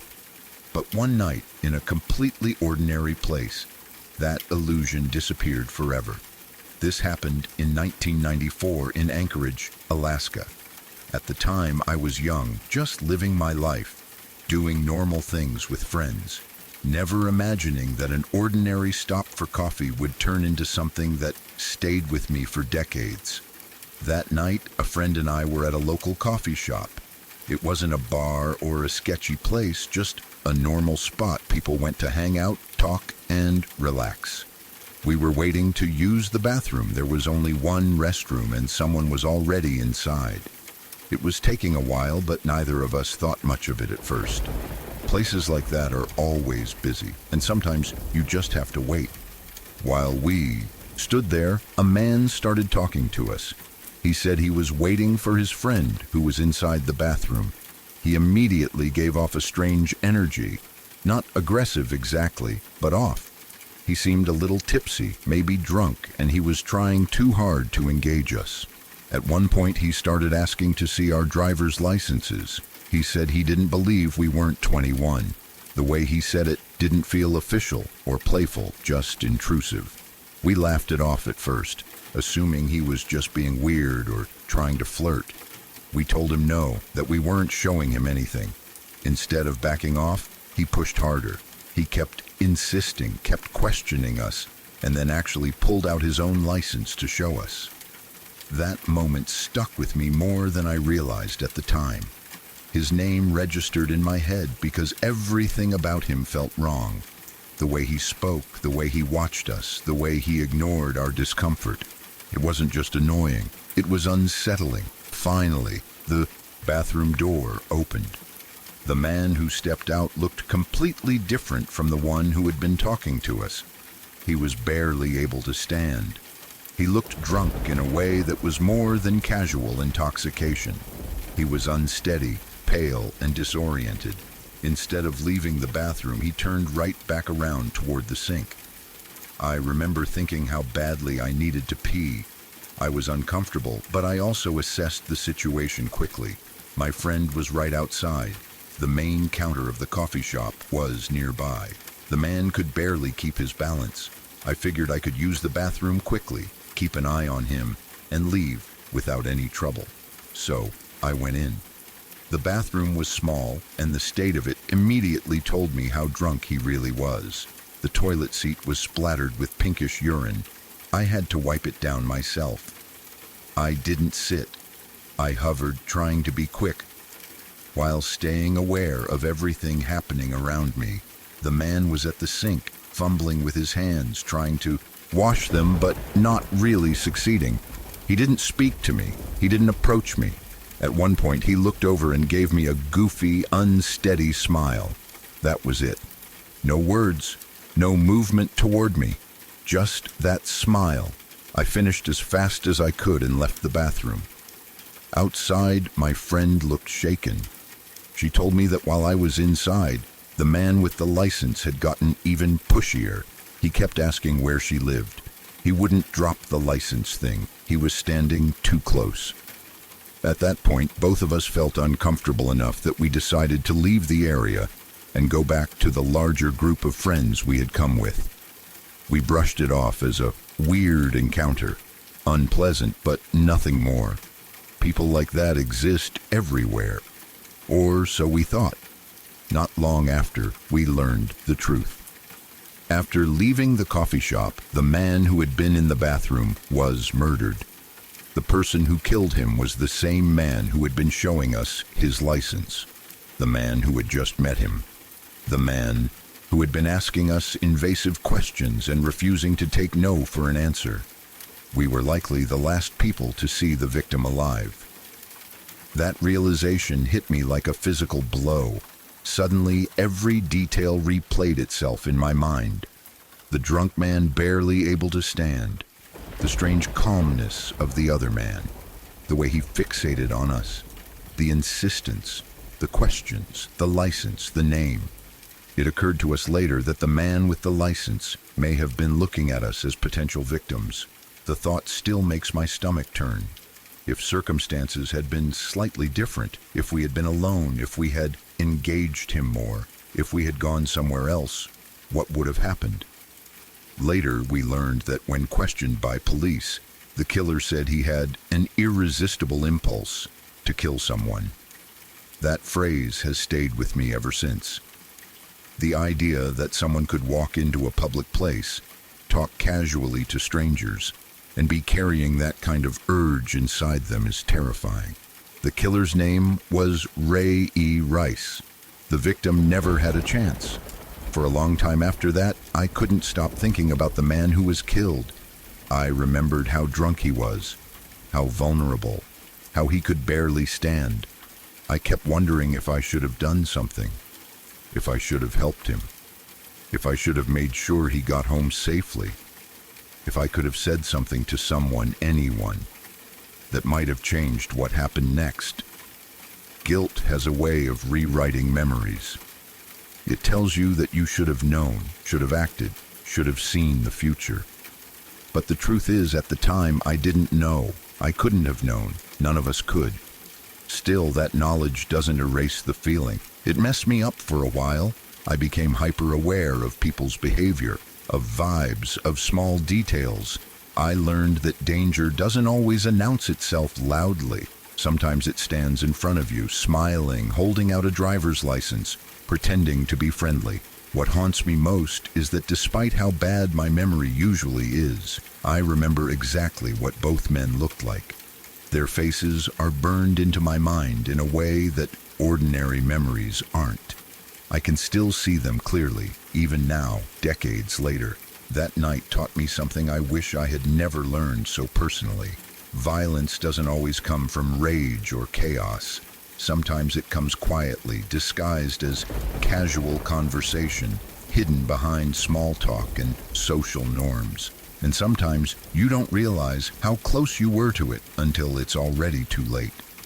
I still think about that man in the bathroom, about how helpless he looked, about how ordinary his night probably felt until it wasn't, and about how a single encounter in a coffee shop can ripple outward into tragedy. It stays with me. It always will.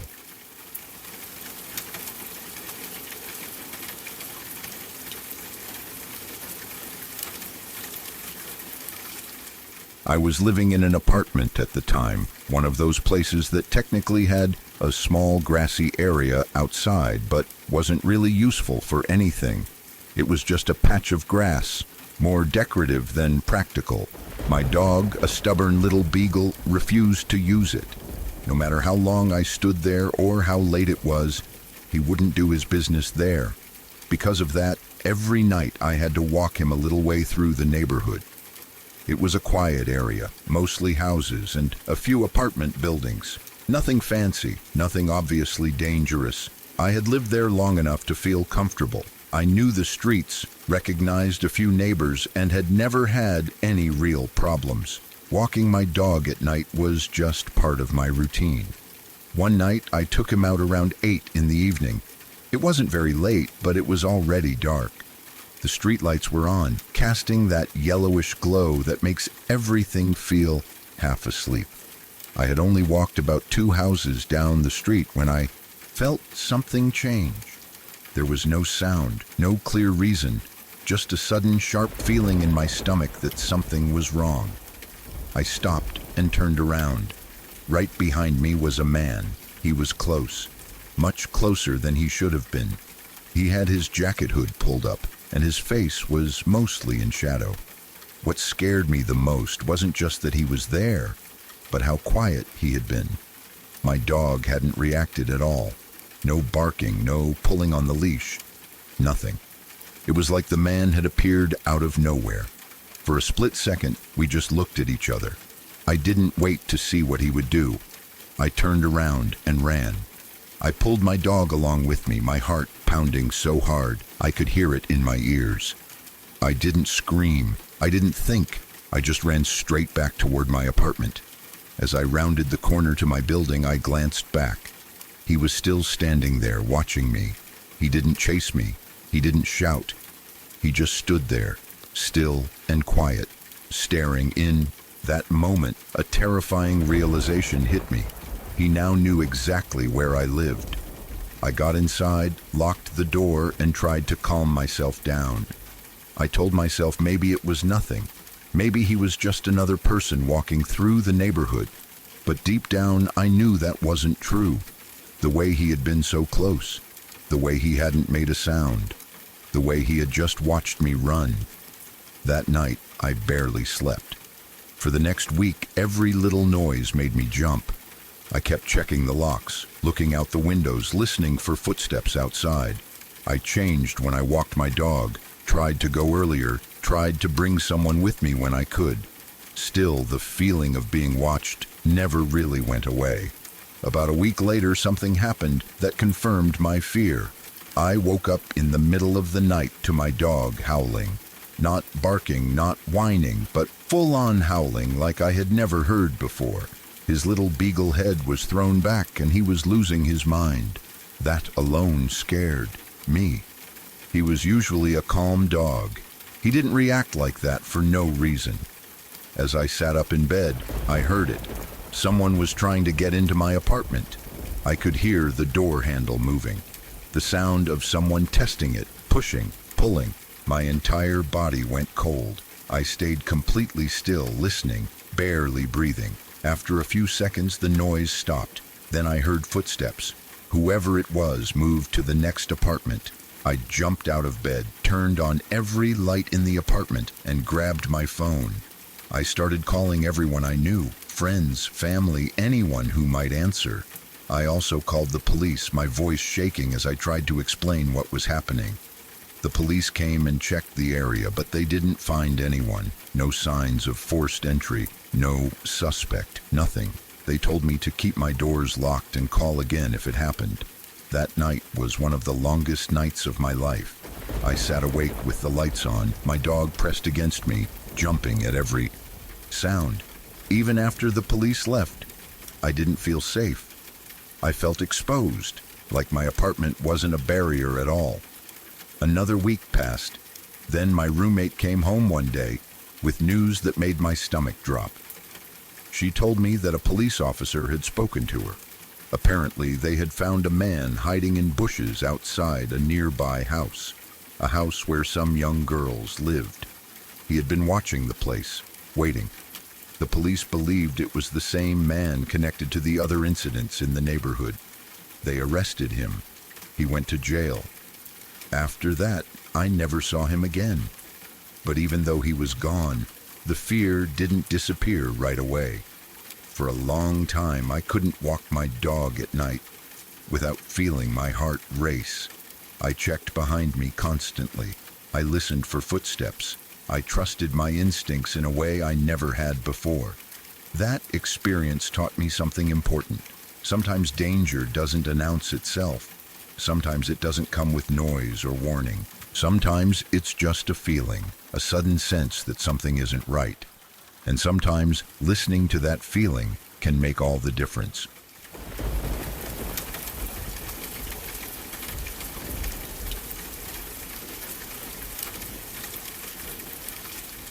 My two young daughters have always shared a room. From the time they were old enough to sleep on their own, they never wanted to be apart. We tried separate beds once, but that didn't last more than a night. They would climb into each other's space, crying until we finally gave in. So we bought a queen-sized bed and let them sleep together. After that, bedtime became easier. They felt safe together, and honestly, so did we. There was something comforting about knowing they weren't alone in the dark. For a long time, everything was normal. Nights were quiet, mornings were busy, and life moved on the way it usually does when you have young kids. Then, slowly, things began to change. At first, it was so small that we didn't think much of it. Our older daughter, only about a year older than her sister, started waking up in the middle of the night, crying. Not just normal crying, but deep, panicked sobbing. The kind that sounds like pure fear. It happened once, then again, then again. Soon it was happening, every single night. We were concerned, of course, but we tried to be practical about it. Kids have nightmares. Kids have night terrors. We told ourselves this was probably just a phase. Maybe something she saw on TV, or something she overheard, or just her imagination growing faster than her ability to understand it. At first, when she woke up, she couldn't really explain what was wrong.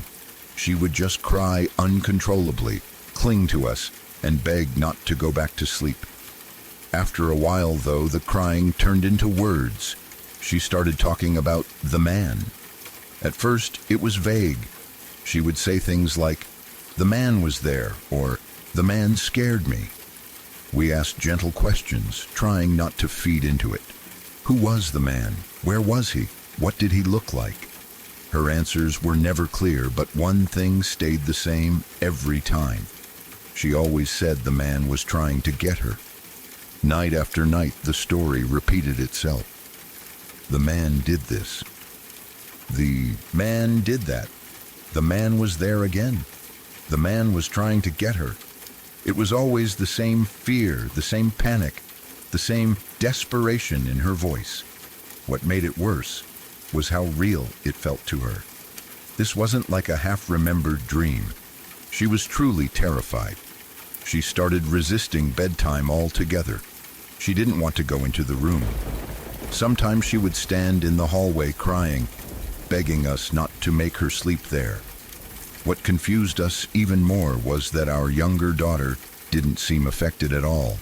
She slept through the night. She didn't cry. She didn't talk about any man. She acted completely normal. Because of that, we kept telling ourselves this had to be nightmares. Kids can imagine very real things, especially when they're tired and scared. We tried everything. Nightlights, leaving the door open, sitting with her until she fell asleep. Nothing helped. As time went on, my mind started going to darker places. I began worrying about things I never thought I'd worry about. I started wondering if there was someone outside, some sick person sneaking around at night, watching the house, maybe even coming close to the windows. The thought terrified me. I checked the locks constantly. I inspected the windows. A few nights I stayed up late and sat quietly in their room after they fell asleep, watching, listening, waiting for something to happen. Nothing ever did. The house stayed quiet. The street outside was empty. No sounds, no shadows, no movement. Still, the nightly screaming continued. One night stands out more than all the others. Our older daughter woke up crying like usual, but this time she was burning up. She had a high fever and was shaking. We spent the entire night with her, taking turns holding her, comforting her, checking her temperature, whispering reassurances until morning finally came. It wasn't until the next day that we noticed the scratch. It was a thin red mark across her cheek. Not deep, but clearly there. My wife noticed it first. She reacted the way moms often do, trying to keep things light. She brushed her hair back and said softly, "Aw, sweetie, did you scratch yourself?" Before our older daughter could answer, our youngest spoke. She said it calmly. No fear, no emotion, just a simple statement. "No, Mama, the man scratched her last night." The room went completely silent. That was the first and only time our younger daughter ever mentioned anything about the man. She had never talked about him before, and she never did again after that. The way she said it still sends chills through me when I think about it. She didn't sound like a kid repeating something she'd heard. She sounded like she was stating a fact. My wife and I were completely shaken. We looked at each other, unsure of what to say or do. Still, we tried to stay grounded. We told ourselves kids talk, kids imagine, kids say strange things. We didn't consider ourselves superstitious people. We didn't believe in ghosts or spirits or anything like that. So once again, we pushed it aside as best we could. Eventually, after a couple of months, the nightly episodes started to fade. The screaming stopped. The fear eased. Bedtime became normal again. It felt like a storm had passed. We were relieved. Life slowly went back to normal, and the story of the man became something we didn't talk about anymore. Then, a few months later, my wife had a friend come to visit for the weekend. She brought her daughter with her, a little girl around the same age as ours. Since our kids had the queen bed, it made sense to let the guest child sleep in their room. For the weekend, we moved our girls into our room. The first night went smoothly at first. After putting the kids to bed, the adults stayed up in the living room, talking and having a few drinks, enjoying the rare quiet. A few hours into the night, we heard crying. It came from the kids' room. We didn't think much of it at first. Kids cry for all sorts of reasons. especially in a new place. Our friend excused herself and went to check on her daughter. She was gone for a while, trying to calm her down and get her back to sleep. Eventually, she came back out carrying her daughter, who was still upset. She sat down and held her, gently rocking her, trying to soothe her. As time passed, the crying turned into soft sobs, then sniffles. When her daughter finally seemed calmer, her mom asked her what was wrong. She said it was very unlike her to get that upset, especially at bedtime. We were listening, but nothing had fully clicked yet. Then the little girl looked up at her mother and said, very clearly, the man in the room was trying to get me. I swear, the look on my wife's face and mine must have been something to see. My heart dropped into my stomach. Every hair on my body stood up. There was no prompting, no hesitation. She used the exact same words our daughter had used months before. That little girl refused to sleep in that room for the rest of the visit. They ended up sleeping on the couch. No amount of reassurance could convince her otherwise. The next day, we talked about it openly for the first time. We shared our story with our friend, and she was visibly shaken. Word got around among our friends, and eventually, one of our friends' mothers insisted on coming by. She believed in things we didn't, or at least didn't think we did. She brought oils, stones, and sage. She walked through the house, burning sage, saying prayers, placing things in corners. At that point, we were willing to try anything. After that, nothing else happened. No more crying, no more stories, no more man. The house feels normal now, peaceful even. But that story still lives in my head. It still creeps me to my bones. Even now, years later, when I walk past that room at night and hear my daughters breathing softly in their sleep, I sometimes wonder what it was they were so afraid of, and whether whatever it was ever really left, or if it simply stopped making itself known.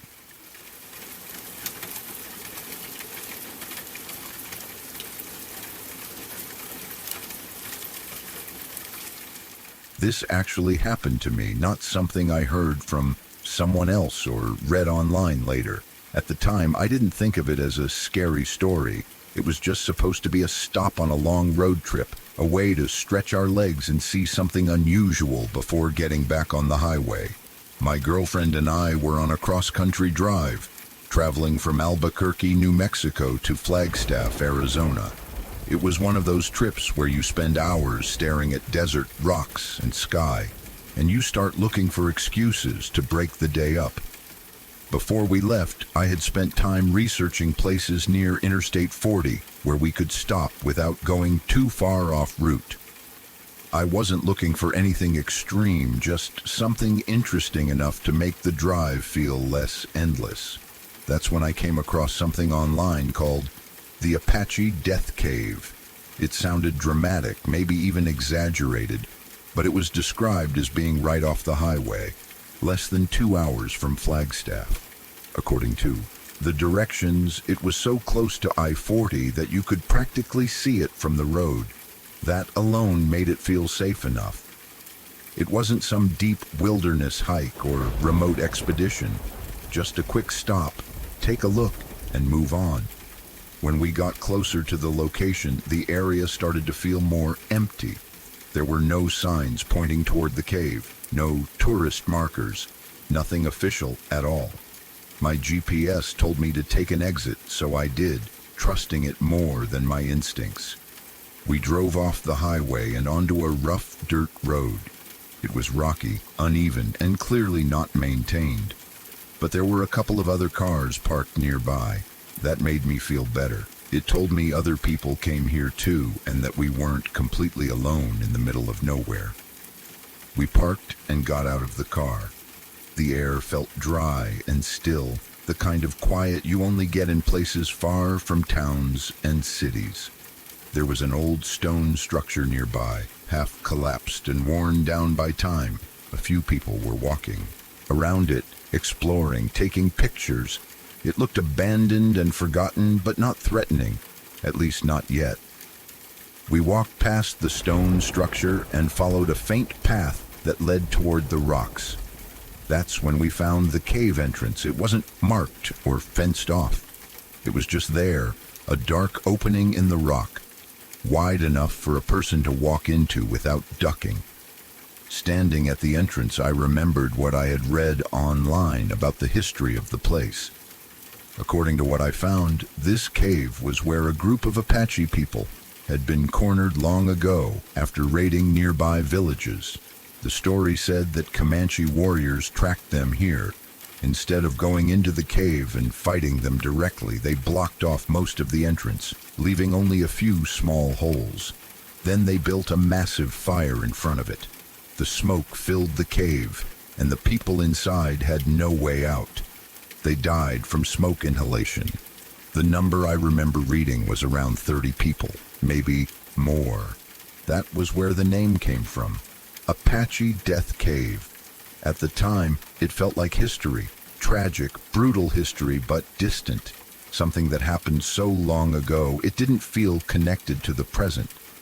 I had been in caves before, much deeper ones with friends. We always followed basic safety rules. We didn't go alone. We brought lights. We stayed aware of our surroundings. I felt confident enough to at least take a look. My girlfriend, on the other hand, wasn't as eager. She decided she wanted to go back to the car to change her shoes to something more comfortable. I told her I'd go in a little bit and wait. I stepped into the cave alone, letting my eyes adjust as best they could. I made it maybe 30 or 40 yards inside before I realized my phone flashlight wasn't nearly strong enough. The darkness swallowed the light almost immediately. The cave walls seemed to absorb it, leaving everything beyond a few feet in front of me completely black. I didn't like that feeling, so I turned around and went back to the car to grab my proper flashlight, one I trusted. When we both returned to the cave entrance, things felt different. Not dangerous, just heavier somehow. Still, we went in together. With both flashlights on, we walked deeper, step by step. The sound of our footsteps echoed strangely, bouncing off the rock in a way that made it hard to tell where the space opened up and where it narrowed. We were probably about 100 yards in when the cave opened up slightly. The ceiling rose and the walls pulled back just enough to give the impression of more space. It was still pitch black if we turned off the lights, but at least it didn't feel as tight. We kept going. The deeper we went, the quieter it felt. Not just quiet in sound, but quiet in a way that pressed against my thoughts. My girlfriend started to get uneasy. She said we were far enough and wanted to head back. I told her we could go just a little further, that we were already there, and it didn't make sense to turn around yet. We walked deeper, probably close to 200 yards in. At that point, she was clearly annoyed. She said she didn't like it, that it felt wrong, and that she wanted to leave. I was still focused on exploring, still convincing myself it was just a cave, just rocks and darkness. We stopped to argue about it, not a big fight, just frustration building between us. While we stood there, voices slightly raised, my girlfriend suddenly stopped talking. She went completely still and looked down at the ground. I followed her gaze. At our feet were 3 dead mice. At least, I think they were mice. They were small, rodent-like, but what caught my attention immediately was the way they looked. They weren't just dead. They were crushed, completely flattened, like something heavy had pressed them into the ground. There was blood around them and it looked fresh. Not dried, not dark. It was still red, still wet. For a moment, neither of us said anything. My brain struggled to make sense of it. How did that happen? What could have done that? We were deep inside a cave, far from the entrance, far from sunlight. There were no obvious tracks, no sounds, nothing to explain it. That was when the fear hit me. Not panic, not screaming fear, just a cold, heavy realization that we didn't belong there. The hair on the back of my neck stood up, and I felt an overwhelming sense that we were being watched. Not imagined, not paranoia. It felt real, like eyes on us from somewhere in the darkness, beyond the reach of our lights. We didn't argue anymore. We didn't question it. We turned around and left. We walked fast at first, then faster. We didn't run, but every step felt urgent. Neither of us wanted to be the one to trip or fall. The darkness behind us felt alive, like it was closing in. I kept expecting to hear something, footsteps, breathing, anything, but the cave stayed silent. That silence was worse than noise. When we finally reached the entrance and saw daylight, it felt like breaking the surface after being underwater too long. We didn't stop to look back. We walked straight to the car, got in, and drove away, without saying much at all. Even now, I don't know what flattened those mice. I don't want to know. I don't try to explain it away anymore. What scares me the most is the thought that if we hadn't stopped to argue, if my girlfriend hadn't insisted on stopping, we might have walked straight into whatever did that. Sometimes stopping is what saves you. That cave still sits out there, just off the highway, unmarked and quiet. People probably still visit it, curious, unaware. But every time I think about it, I remember that feeling, that certainty that we were not alone and that whatever was there did not want to be seen.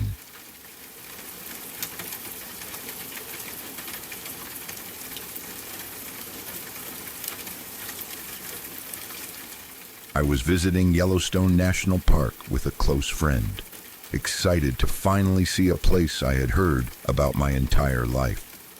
The park felt unreal, almost like another planet. Steam rose from the ground in different places, and the air smelled strange, like minerals and sulfur. We were walking along a marked path near one of the hot springs, taking photos and talking casually, not really thinking about danger. There were warning signs everywhere, but after a while you stopped truly noticing them. Everything felt calm and controlled. My friend had brought his dog along, and the dog was walking just ahead of us. Curious and energetic, it kept pulling slightly on the leash, wanting to sniff everything. We were being careful, staying on the path like we were supposed to. Then, in just a second, everything went wrong. The dog slipped on the edge near the spring. Before either of us could react, it lost its footing and fell straight into the hot water. The moment the dog touched the spring, it started screaming. The sound was horrifying. It wasn't like normal barking or whining. It was pure pain. That sound flipped a switch in my head. I didn't think about rules, danger, or consequences. I only saw an animal suffering right in front of me. I ran toward the spring without hesitation. I could hear people shouting behind me, telling me to stop, telling me not to go in. Their voices felt distant, like they were underwater. Nothing mattered except getting to the dog. I dove in head first, completely driven by instinct. The pain hit me instantly. It was overwhelming, like my entire body was being burned at once. It felt as if my skin was melting, as if fire had wrapped itself around me. My mind finally caught up with reality, and I realized I had made a terrible mistake. Panic rushed in. Somehow, through the pain, I forced myself to move and pulled myself back out of the spring within seconds. When I climbed out, everything went dark. I couldn't see anything at all. My eyes burned worse than anything I had ever felt before. I started panicking, spinning around, reaching out blindly. I kept saying the same thing out loud, over and over, that I had messed up. I knew deep down in that moment that my life had changed forever. Nothing felt real anymore, just pain, fear, and the heavy realization that one impulsive decision had altered everything. If these stories feel familiar, there's a reason. Most people have experienced something they don't talk about. If you're still listening, leave a like and subscribe. It helps keep stories like these alive. And if something has ever followed you home, send it in. Let's continue. My mom told me this story years ago, and even though it didn't happen to me directly, it has always stayed with me. It's not the kind of story that relies on gore or something obviously supernatural to be frightening. What makes it unsettling is how close it came to becoming something far worse, and how easily a normal day could have ended in tragedy. It's the kind of story that makes you replay it in your head, wondering how many tiny details had to line up just right for things to turn out the way they did. This happened back in the 1970s when my aunt was a teenager. It was a very different time back then. People were more trusting, more relaxed about safety, especially young people. Hitchhiking wasn't seen as strange or dangerous the way it is now. There wasn't the same constant awareness of serial killers, predators, or the kinds of dangers people are warned about today. Most people believed that bad things happened elsewhere to other people, not in their own towns or to someone they knew. My aunt and one of her friends were spending the day together, just doing normal teenage things. At one point, they were hanging out by a pool. It was the kind of place where people gathered to cool off, talk, and relax. Nothing about the situation felt threatening at first. They were just two teenage girls enjoying their day, probably laughing, talking, and trying to pass the time. At some point, a guy came up behind my aunt. Without warning, he put a knee between her legs and grabbed her chest. It was sudden, invasive, and shocking. My aunt reacted immediately and pushed him away. She didn't freeze or laugh it off. She knew it wasn't okay. The moment was brief, but the impact of it lingered. That kind of violation sticks with you, especially when you're young and not expecting it. After that happened, my aunt and her friend decided to leave the pool. They stayed together, which already tells you they were shaken, even if they didn't fully understand why yet. They didn't split up or go their separate ways. They stayed close, instinctively knowing that being together felt safer. They tried to continue with their day, probably telling themselves that it was over, that the guy was gone, that it had just been a gross encounter with some random creep. But as the day went on, something strange started happening. They began noticing a car that seemed to keep appearing near them. It was a yellow Volkswagen Bug, a very distinctive vehicle. It's not the kind of car you easily confuse with another. Bright yellow, small, recognizable. At first, they might have thought nothing of it. After all, seeing the same car more than once in a day isn't impossible, especially in a small area. But it kept happening. They saw the same yellow Bug multiple times as they moved around, and the man driving it looked like he could have been the same guy from the pool. There was no certainty at first, just a growing sense of unease. That uncomfortable feeling you get when you start to realize something might not be a coincidence. Each time they saw the car again, it probably added another layer of tension, another quiet question in their minds about whether they were being watched or followed. As it got later in the day, they were supposed to be picked up by my aunt's friend's mom.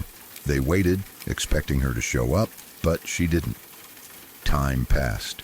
It started to get dark.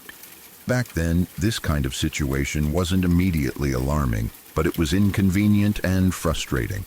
They had been waiting for a while, and eventually they started thinking about other ways to get home. That's when they made a decision that, in hindsight, could have cost my aunt her life. They decided to hitchhike. Again, it's important to remember the time period. Hitchhiking wasn't automatically seen as reckless or dangerous in the way it is now. People did it. Teenagers did it. It was risky, yes, but not unthinkable. They were together, and they likely felt that being two of them made it safer. They probably just wanted to get home and put the day behind them. While they were waiting for a ride, that same yellow Bug appeared again. The man got out or rolled down his window and started talking to them. He was friendly, polite, helpful. He offered to give them a ride home. There was nothing immediately aggressive about him in that moment. In fact, That's part of what makes this story so disturbing. He didn't seem threatening. He seemed like someone offering help to two stranded teenagers. My aunt and her friend were considering it. They were about to get into his car. Think about that for a moment. They were seconds away from opening the door and stepping inside. And then, at the last possible moment, the friend's mom pulled up. She arrived just in time. No dramatic build-up, no warning. She simply showed up when she was supposed to, albeit late. My aunt and her friend immediately went with her instead, getting into her car and leaving with her. The moment passed. The yellow bug drove away. The day ended. At the time, it probably felt like nothing more than a close call, with an awkward stranger and a lucky ride home. Life went on. But later, much later, the context of what happened changed everything. My aunt eventually learned that Ted Bundy had been in that same area around the same time. He was known to drive a yellow Volkswagen Bug. That detail alone is chilling. Ted Bundy was infamous for approaching women in a seemingly harmless way. He was known for being charming, polite, and helpful. He often pretended to need assistance or offered help himself. He targeted young women. He blended in. He didn't look like a monster. He looked like someone you might trust. When my aunt found this out, everything about that day took on a new, terrifying weight. The encounter at the pool, the repeated sightings of the yellow bug, the man who offered them a ride when they were vulnerable, and waiting for transportation. All of it lined up in a way that was impossible to ignore. Of course, there's no absolute proof that it was him. It could have been a coincidence, a different man with a similar car, a similar appearance, a similar presence. But the possibility that it wasn't a coincidence is what makes this story so frightening.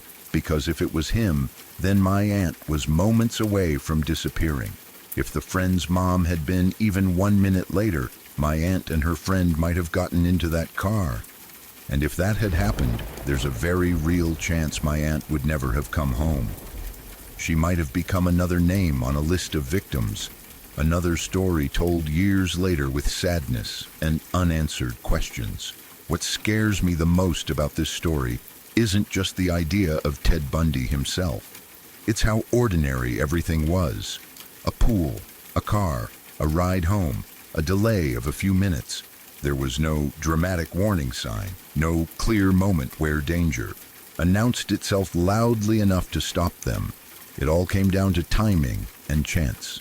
When I think about it now, it makes me realize how fragile safety can be, how sometimes survival doesn't come from strength or bravery, but from sheer luck, from someone being late, from someone showing up when they almost didn't, from one small decision that changes everything. That's why this story has always stayed with me. Not because it definitely was Ted Bundy, but because it could have been. Because my aunt's life hung on something as small and unpredictable as a parent arriving a little later than planned. It's terrifying to think about how many lives might have been altered forever by moments just like that. Moments that went unnoticed because the worst didn't happen. And it's even more unsettling to realize how many times people probably weren't that lucky.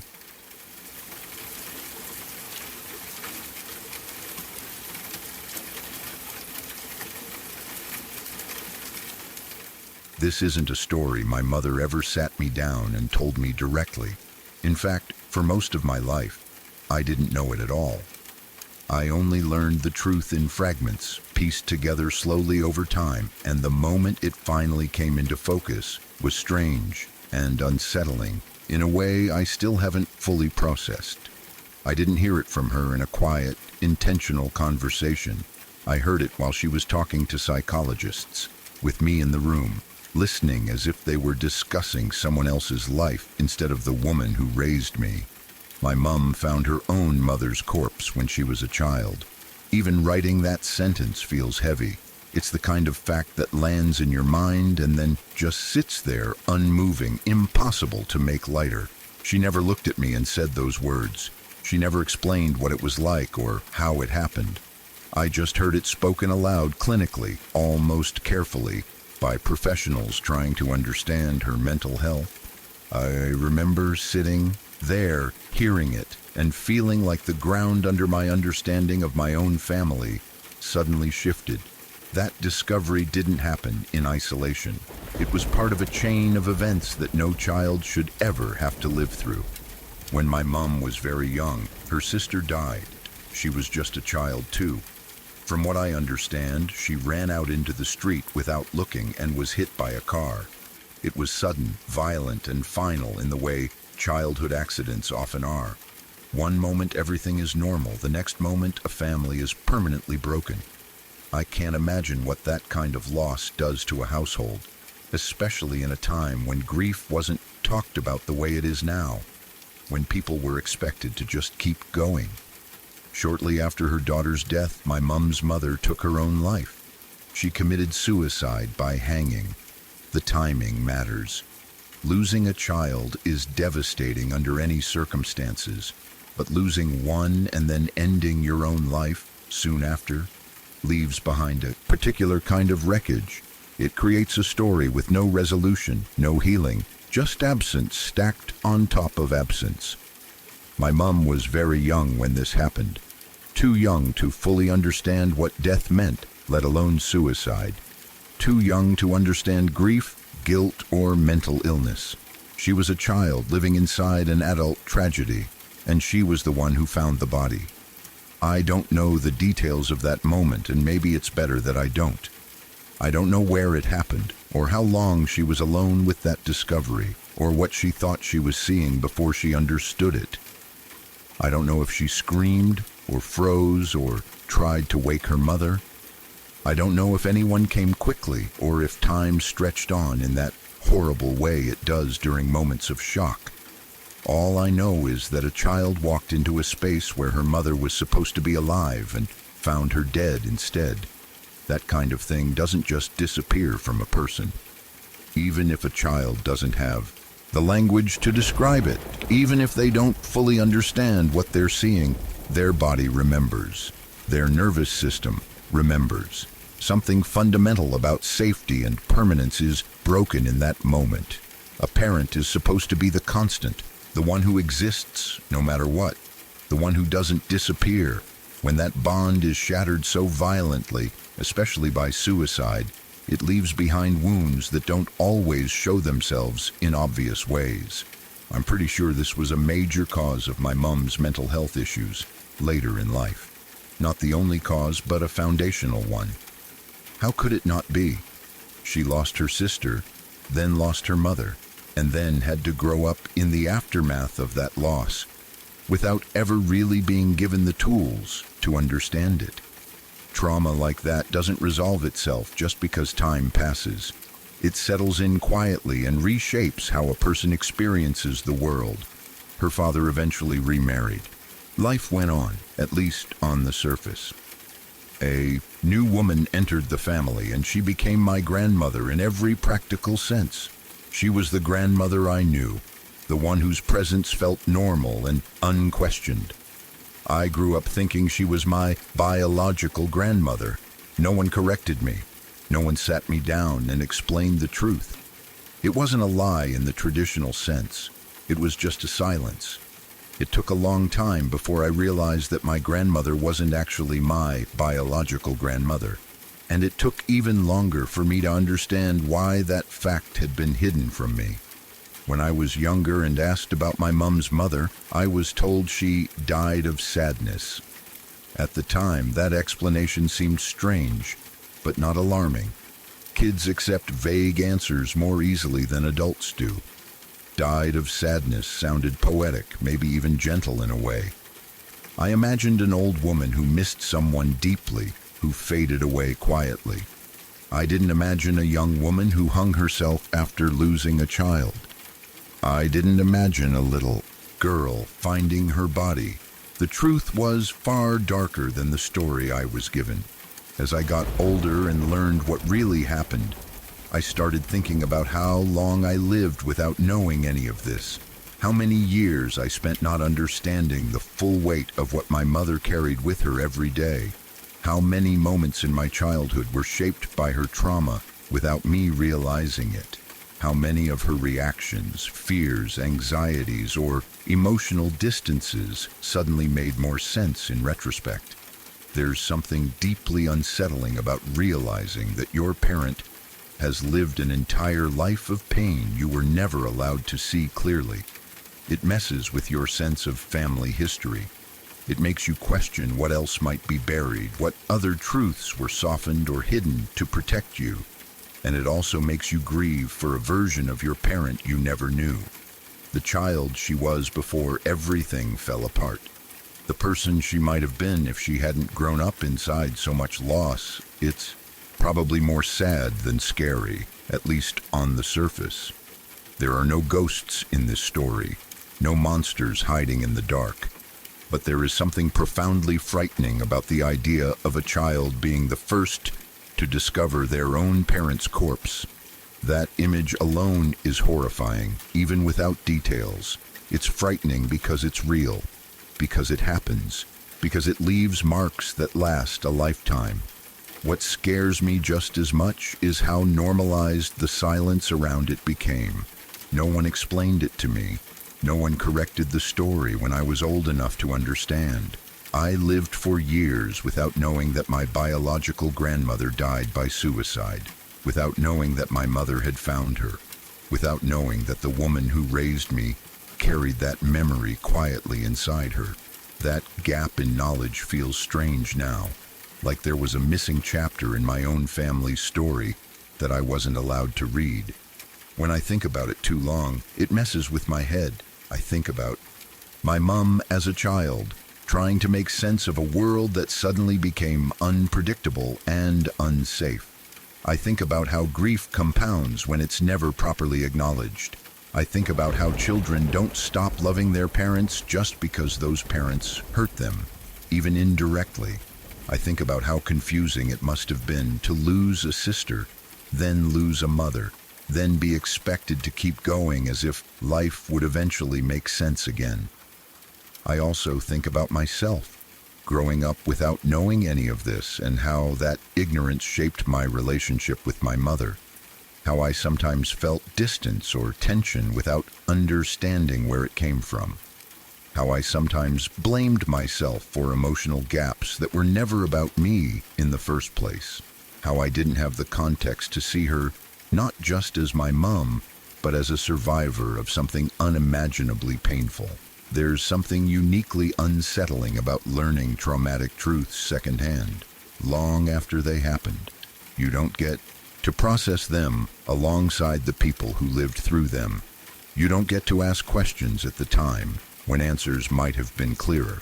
You're left reconstructing a past that no longer exists, trying to understand how it shaped the present. And the scariest part might be how quiet it all was. No dramatic confessions, no family reckoning, just a child hearing a truth in a clinical room, realizing that their family history is far more tragic than they ever knew. Realizing that died of sadness was a euphemism for something much more violent and final. Realizing that your mother's pain has roots that go deeper than you ever imagined. I don't know how often my mom thinks about that day.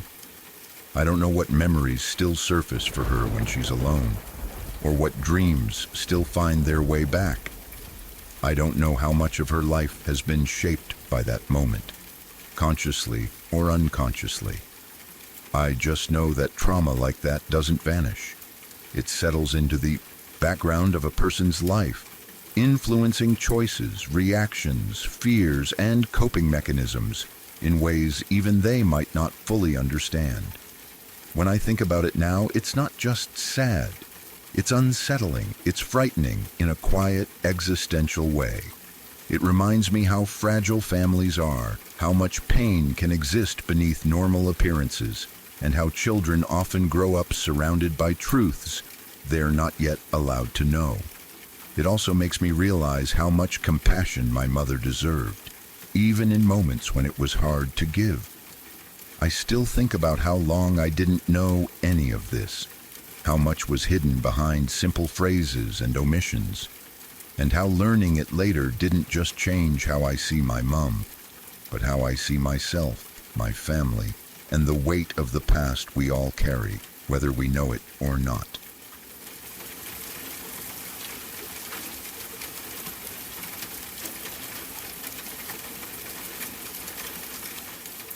This is one of those stories that stays with you not because it's mysterious or supernatural, but because of how brutally real it is, and how helpless everyone involved was. Even a short description is enough to unsettle most people, but the full reality of what happened is far worse than any headline ever conveyed. It's the kind of event that permanently changes how you see public spaces, strangers, and the idea of safety itself. Tim McLean was a 22-year-old Canadian man. He was young, ordinary, and doing something countless people do without thinking twice. He was riding a Greyhound bus, traveling across Canada, just trying to get from one place to another. There was nothing remarkable about the moment. He was sitting in his seat, wearing headphones, asleep. Vulnerable in the way people are when they trust that a public place, surrounded by others, is inherently safe. The man sitting next to him was Vincent Lee. Without warning, without any argument or provocation, Lee produced a large knife and attacked McLean. Tim never had a chance to react. He was asleep when it began. Other passengers realized something was wrong only when they heard sounds of struggle and saw movement that didn't make sense. Panic spread quickly through the bus. The driver did the only thing he could think to do. He pulled the bus over to the side of the road and ordered everyone to get off. People fled the vehicle in shock and terror, scrambling away from what they didn't yet fully understand. A few men, including the driver, tried to intervene. They tried to help Tim, but they were met with violence and were forced back. The attacker locked himself inside the bus. What happened next unfolded in full view of the passengers standing outside on the roadside, powerless to stop it. Lee continued his attack after everyone else had fled. At one point, he displayed what he had done to the other passengers through the bus windows. People outside were screaming, crying, vomiting, some collapsing in shock. No one could help. No one could get back onto the bus without being killed themselves. All they could do was wait for police, watching something unfold that their minds couldn't fully process. Afterward, Lee remained on the bus for hours alone with the body while police surrounded the vehicle. When officers finally entered, they discovered the extent of what had occurred. Parts of Tim's body had been removed and placed in bags. Other parts were found on Lee himself. Some parts were never recovered. Even writing this in restrained language doesn't fully capture the barbarity of the crime. It was not just murder. It was a level of violence that stripped away any sense of order or humanity in the moment. People who witnessed it were left with lifelong trauma. Some required extensive psychological treatment. Some never rode buses again. Some never fully recovered.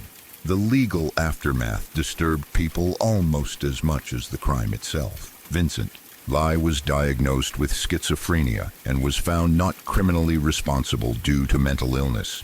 He was committed to a psychiatric facility rather than prison. Over time, doctors declared that his condition was treated. His medication was effective. He was deemed no longer a danger. Eventually, he was released. Not only released, but later allowed to live in the community without supervision, under a new name. For many people, especially Tim McLean's family, this felt like a second injustice layered on top of an unimaginable loss. A young man was killed in one of the most horrific ways possible, and the person responsible was eventually allowed to return to society. The legal system viewed it as treatment and rehabilitation. Many members of the public viewed it as something else entirely. This case ignited intense debate about mental illness, criminal responsibility, public safety, and where compassion should begin and end. On one hand, schizophrenia is a devastating illness, and people who suffer from it deserve treatment, not punishment for something they could not control.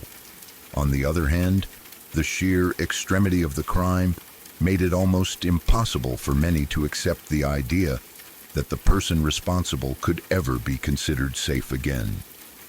What makes this story so terrifying isn't just the violence, it's the setting. This didn't happen in an alleyway or a war zone or somewhere already associated with danger. It happened on a bus, a place people sleep, a place people relax, a place parents let their kids travel alone. It shattered the illusion that being surrounded by strangers equals safety. Tim McLean didn't take risks. He didn't provoke anyone. He didn't do anything wrong. He was simply there. That's what makes it so disturbing. It forces you to confront the idea that sometimes safety is an illusion and that randomness plays a terrifying role in who lives and who doesn't. It also forces you to grapple with uncomfortable questions about responsibility, illness, and justice that don't have clean answers.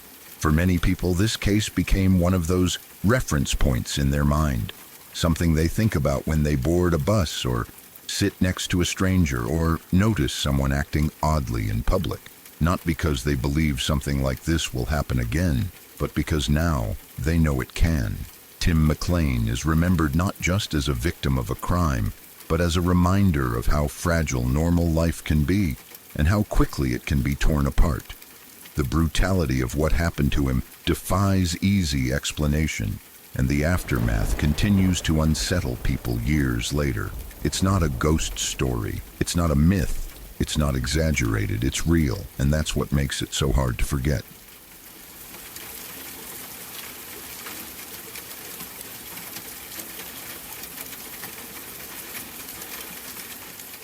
This is one of those stories that still makes my stomach drop when I think about it. Not because of gore or graphic details, but because of how close it came to ending in something unspeakable. It's the kind of thing that makes you realize how thin the line is between a normal night and something that changes everything forever. A few years ago, my sister had a friend who went on holiday to another country. It was supposed to be fun, carefree, the kind of trip young people take to relax, drink, and enjoy being away from home. One night while she was out at a bar with her friends, she started talking to a guy. Nothing about it seemed strange at first. He was friendly, charming, and as the night went on, they ended up kissing. It felt like a typical holiday encounter, the kind of thing that happens all the time when people are traveling. As the night continued, the man invited her back to his place. She didn't feel comfortable with the idea. Something about it didn't sit right with her, even if she couldn't explain why. She hesitated and said she didn't really want to go, but her friends, caught up in the moment and probably assuming everything was harmless, kept encouraging her. They told her to go, told her she was overthinking it, told her it was just part of the holiday experience. In the end, she trusted her instincts. She decided not to go with him and instead went back with her friends.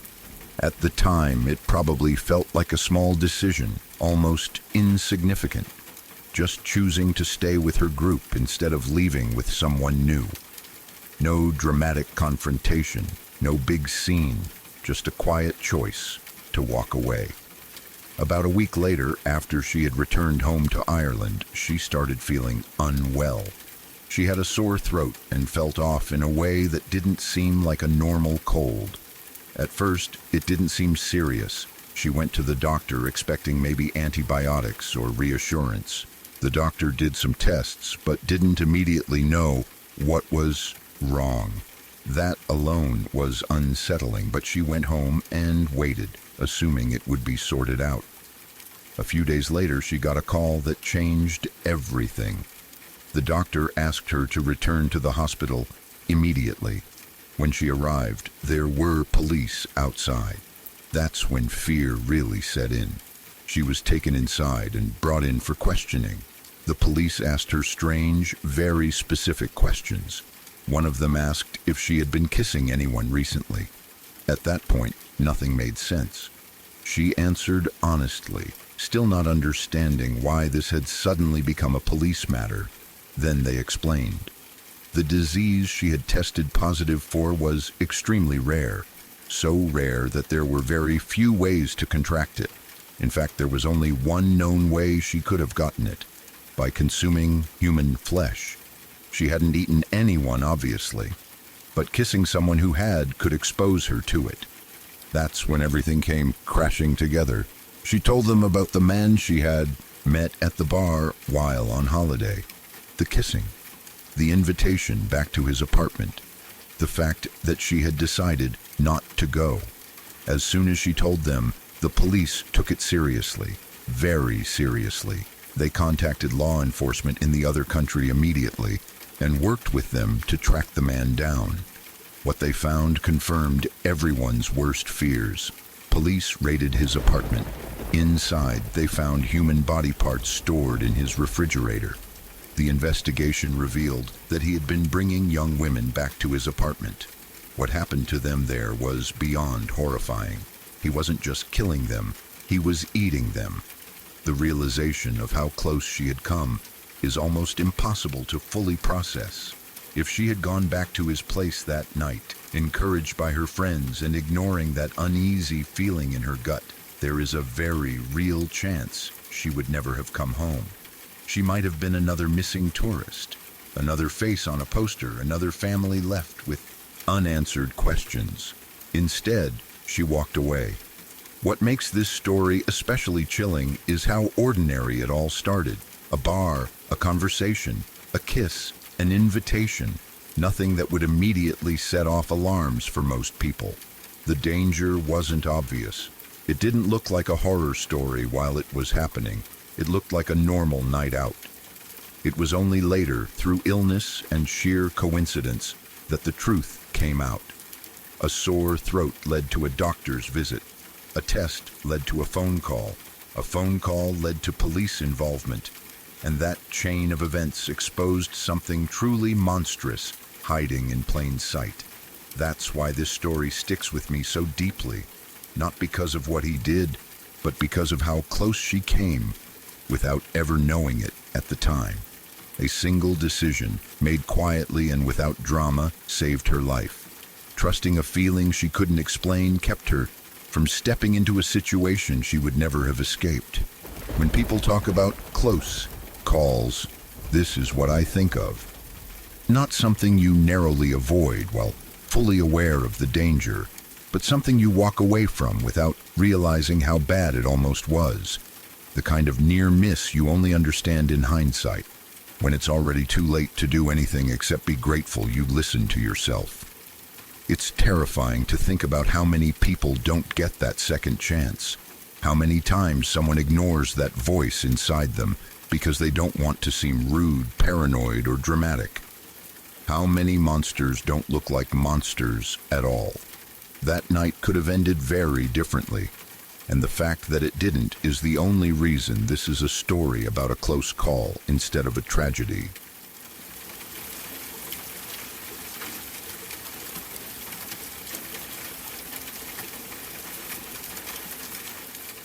My brother was deeply involved in our church at the time. He wasn't just a regular member, he had taken on a leadership role and eventually became a missionary. Faith was always important to him, more than it ever was to me.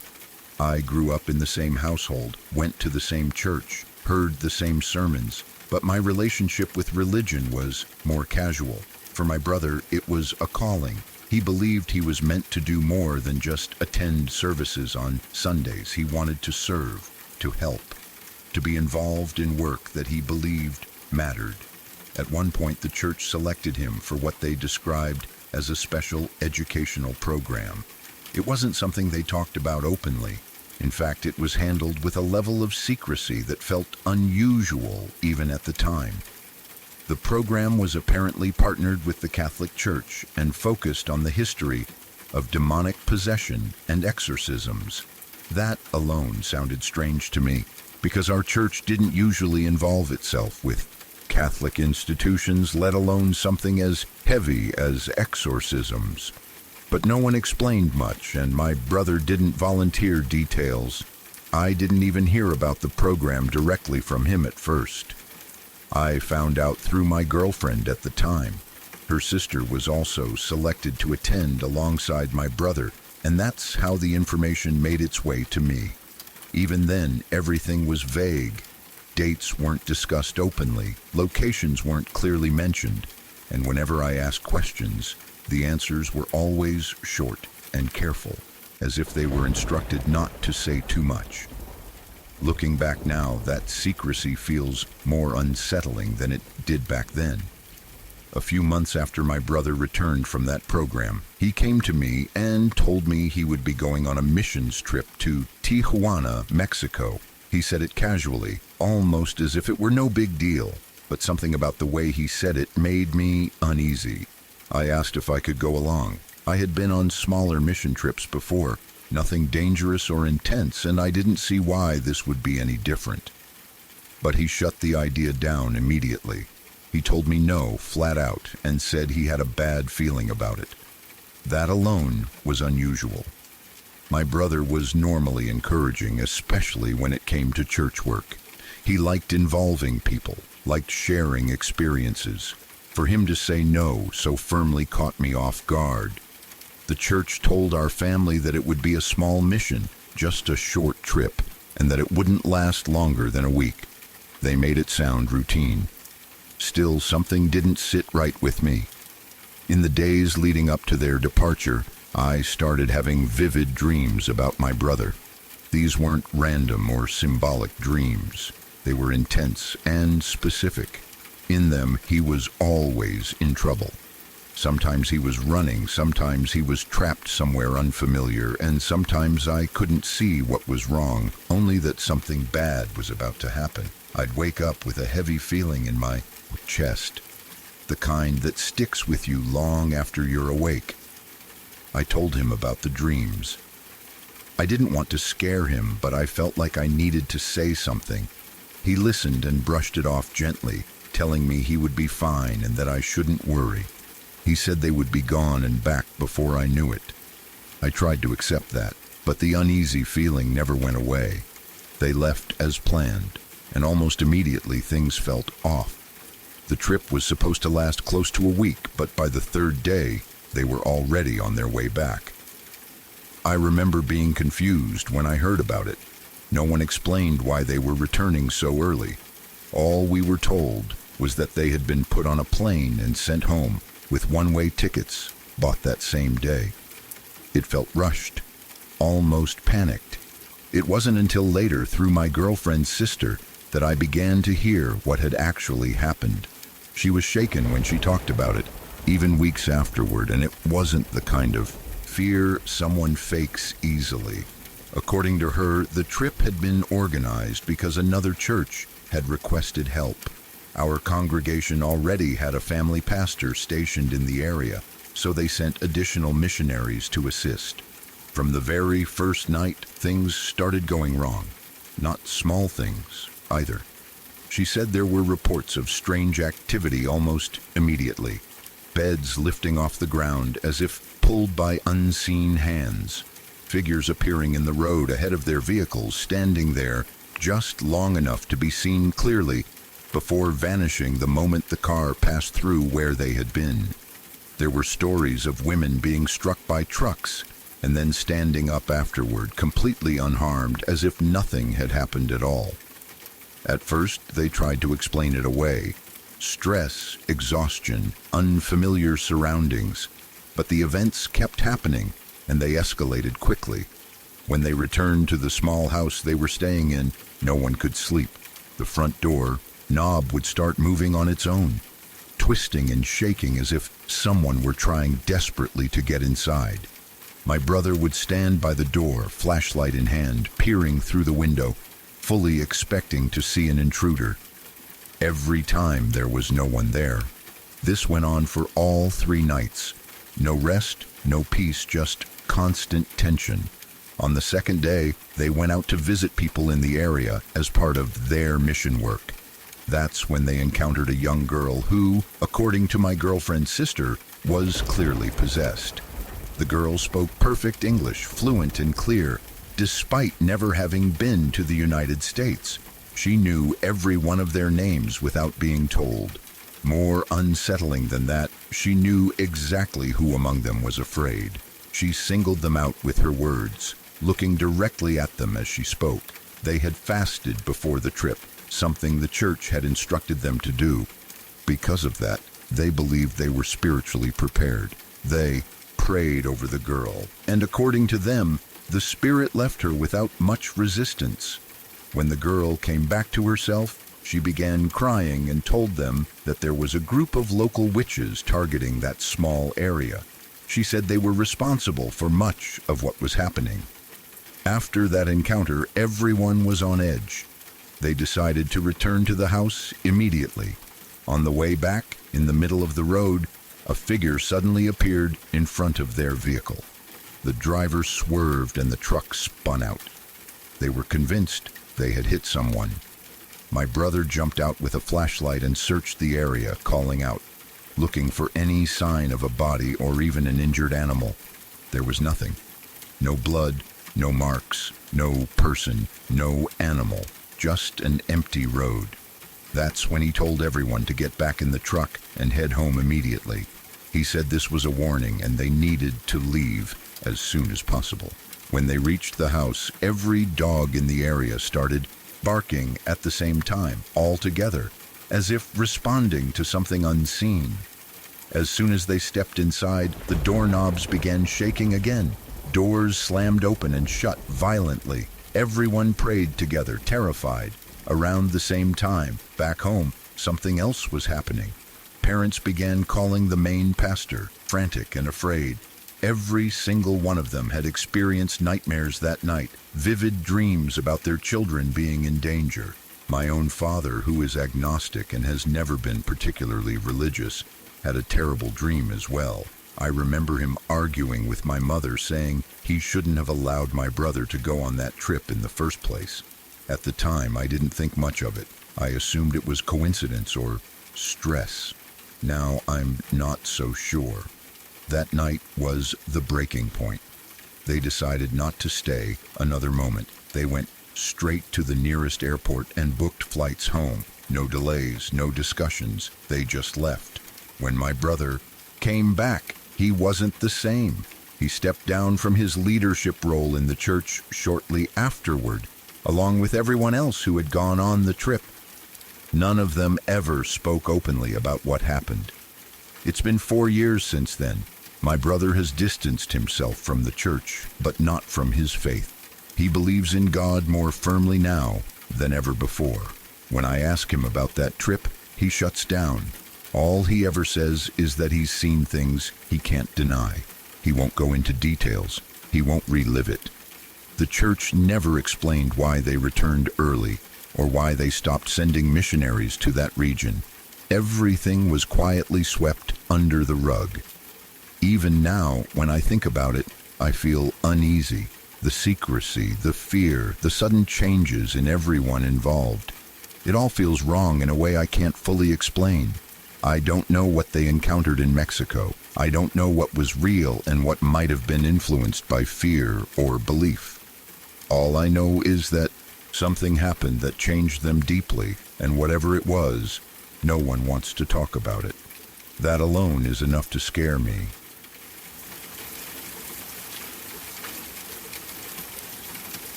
My friend was driving with her daughter to take her back to college after a visit home. The town they were heading to was a few hundred miles away, so it was a long drive, the kind where you settle into the road and just try to get through the hours. It was supposed to be a normal trip, nothing special, nothing dangerous, just a mother and daughter talking, passing the time, and thinking about getting back to routine. Somewhere along the way, everything went wrong. To this day, neither of them remembers what actually caused the accident. There's no clear moment they can point to. No memory of swerving or braking or seeing anything in the road. The most likely guess is that my friend tried to steer around a deer or some other animal, something that happens all the time on rural highways, but neither of them can say for sure. What they do know is that it went bad very fast. The truck left the road and flipped at least once before coming to a stop. Both of them lost consciousness during the crash. They were in the middle of nowhere, far from any town or hospital. No houses nearby, no traffic passing every few minutes. If no one had come along, things could have ended very differently. Thankfully, another driver happened to come across the wreck not too long after it happened. That person stopped, saw how serious the situation was, and immediately called 911. Because of how remote the location was, emergency services made the decision to dispatch a medical helicopter.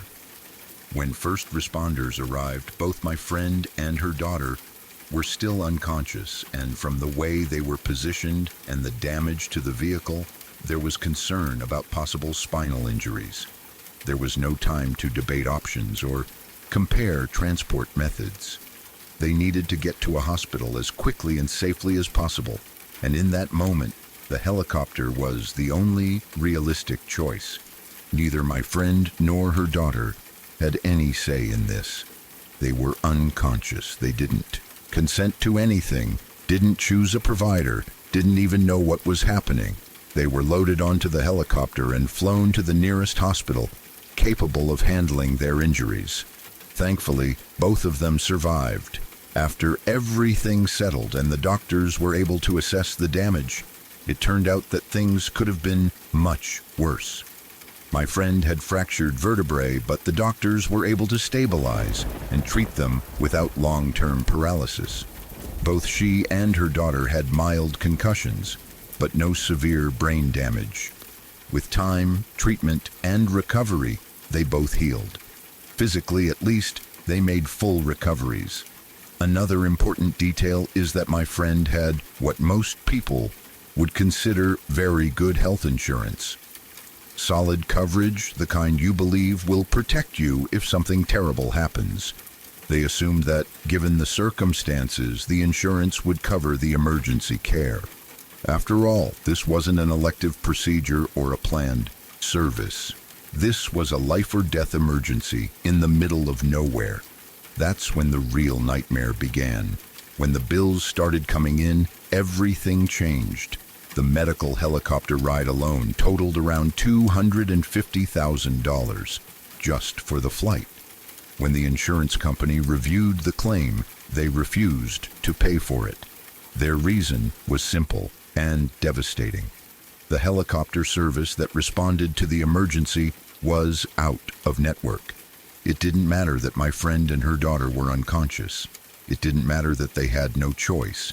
It didn't matter that refusing air transport could have resulted in paralysis or death.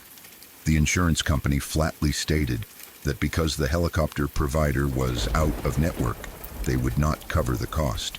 There were no appeals that made a difference, no explanations that softened their stance, no acknowledgement of how absurd and cruel the situation was.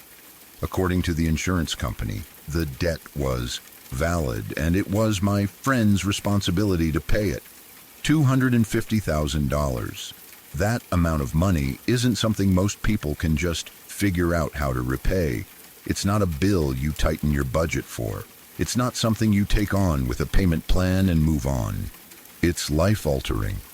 For my friend and her family, it meant facing the reality that they could be in debt for the rest of their lives. The only real way out, as they were told, would be to declare bankruptcy.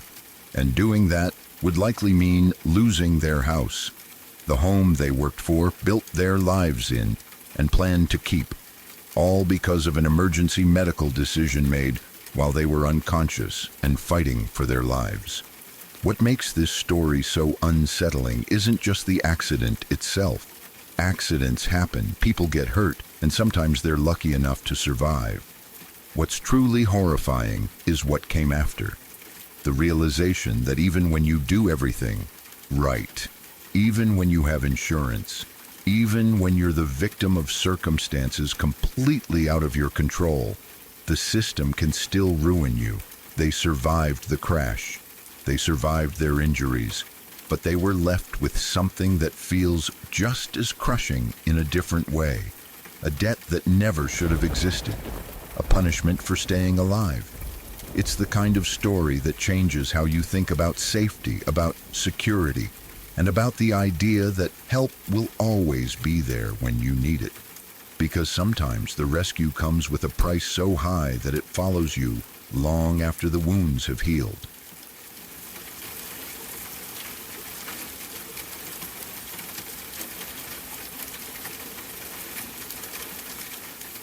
This scared me a lot when I was younger. It doesn't affect me the same way anymore, but it's still one of those stories that never really leaves you. The kind that sits in the back of your mind and changes how a place feels forever. Even now, when I think about that house, it still feels heavy in a way I can't fully explain. My great-aunt and uncle once opened a small store that was attached directly to the house they lived in. It wasn't unusual for the time or the area. A lot of people ran family businesses like that, with the shop connected to the home. Before they opened the store, they did a lot of renovations to the property. As part of that process, they had a security system installed, not just for the store, but for the house as well. They wanted to feel safe, especially knowing there would be money, inventory, and valuable items on the property. The house itself was beautiful. It had this old, elegant feel to it, like it had history baked into the walls. My great-aunt had a serious love for grandfather clocks. She collected them, and they were everywhere in the house. Almost every room had at least one. Some were tall and ornate, others simpler, but all of them were well cared for. Even as a kid, I could tell they were worth a lot of money. Looking back now, I'm sure that collection alone was incredibly valuable. One night, long after the store had closed and everything was quiet, my great-uncle heard a noise coming from downstairs. It wasn't loud, but it was enough to wake him and make him uneasy. He didn't ignore it. He got out of bed and went downstairs to check what was going on, probably thinking it might have been a small issue or maybe even nothing at all. What he found instead was every homeowner's worst nightmare. There were people inside the house. They were being robbed. From what we were later told, my great-uncle surprised the burglars when he came downstairs. They hadn't expected anyone to confront them. Things escalated fast. One of the intruders stabbed my great-uncle 4 times. The violence of it is hard to even imagine. Hearing the noise and realizing something was terribly wrong, my great-aunt woke up and opened one of the upstairs windows. She started screaming for help as loudly as she could, hoping someone nearby would hear her. The burglars didn't run. Instead, they carried my great-uncle, who was badly injured, back upstairs. They brought him into the bedroom, tied him up on the bed, and tied my great-aunt up as well. After that, they continued robbing the house. They took what they wanted, including valuables, and then they left them there, tied up, bleeding, and terrified. Thankfully, my great-aunt's screaming had been loud enough. Neighbors heard it and called the police. When the police arrived, what they found was horrifying. The hallway was covered in blood. My great-aunt and uncle were still tied up in the bed, injured but alive. It was a miracle they survived. If help had arrived any later, the outcome could have been very different. The investigation that followed made the whole situation even more disturbing. It turned out that the men who robbed them weren't random criminals. They worked for the same company that had installed the security system in the house and store. They knew exactly how it worked. They knew how to disable it. They knew the layout of the house, where things were, and how to get in without triggering alarms. That sense of betrayal added another layer of horror to the entire event. Eventually, they were caught, but the damage had already been done. After hearing about what happened, being in that house always felt strange. Even though it was clean, repaired, and looked normal again, it never truly felt normal. There was a heaviness to it, like the walls remembered what had happened there. The clocks ticking throughout the house only made it worse. Every tick felt louder, sharper, especially when the house was quiet. For a long time, we didn't even know the full story. The adults kept it from us because we were kids. The only reason we were eventually told was because of something that happened years later. We used to play this game with our cousins where one of the uncles would chase us around in the dark to scare us. We would scream, laugh, hide, and run through the house like maniacs. It was loud, chaotic, and fun in that reckless way kids enjoy. One time we played this game at my great-aunt and uncle's house. It was the first time we had ever done it there. We were running around in the dark, screaming and laughing, completely unaware of how it might sound to people outside. The neighbors heard us and called the police, thinking something was wrong. Suddenly, the police showed up. I remember running around when a cop flipped on his lights, stopping me in my tracks. I was probably breathing hard, full of adrenaline and confused. I explained that we were just playing a game and that nothing bad was happening. The officer listened and then told me to try to keep it down. He said the neighbors were worried because of what had happened in that house in the past. That was the first time we really heard about it. After that, everything about that house made sense in a horrible way.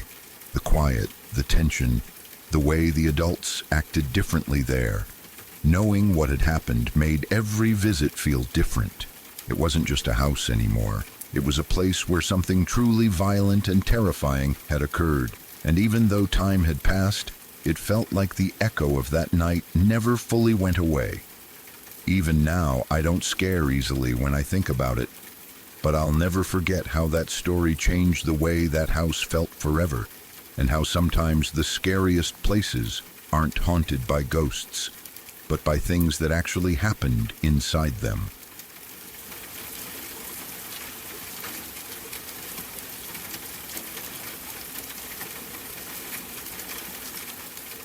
A lot of these things happened over many years, but when I look back on them now, they all blur together into this long stretch of life, where tragedy seemed to keep showing up again and again.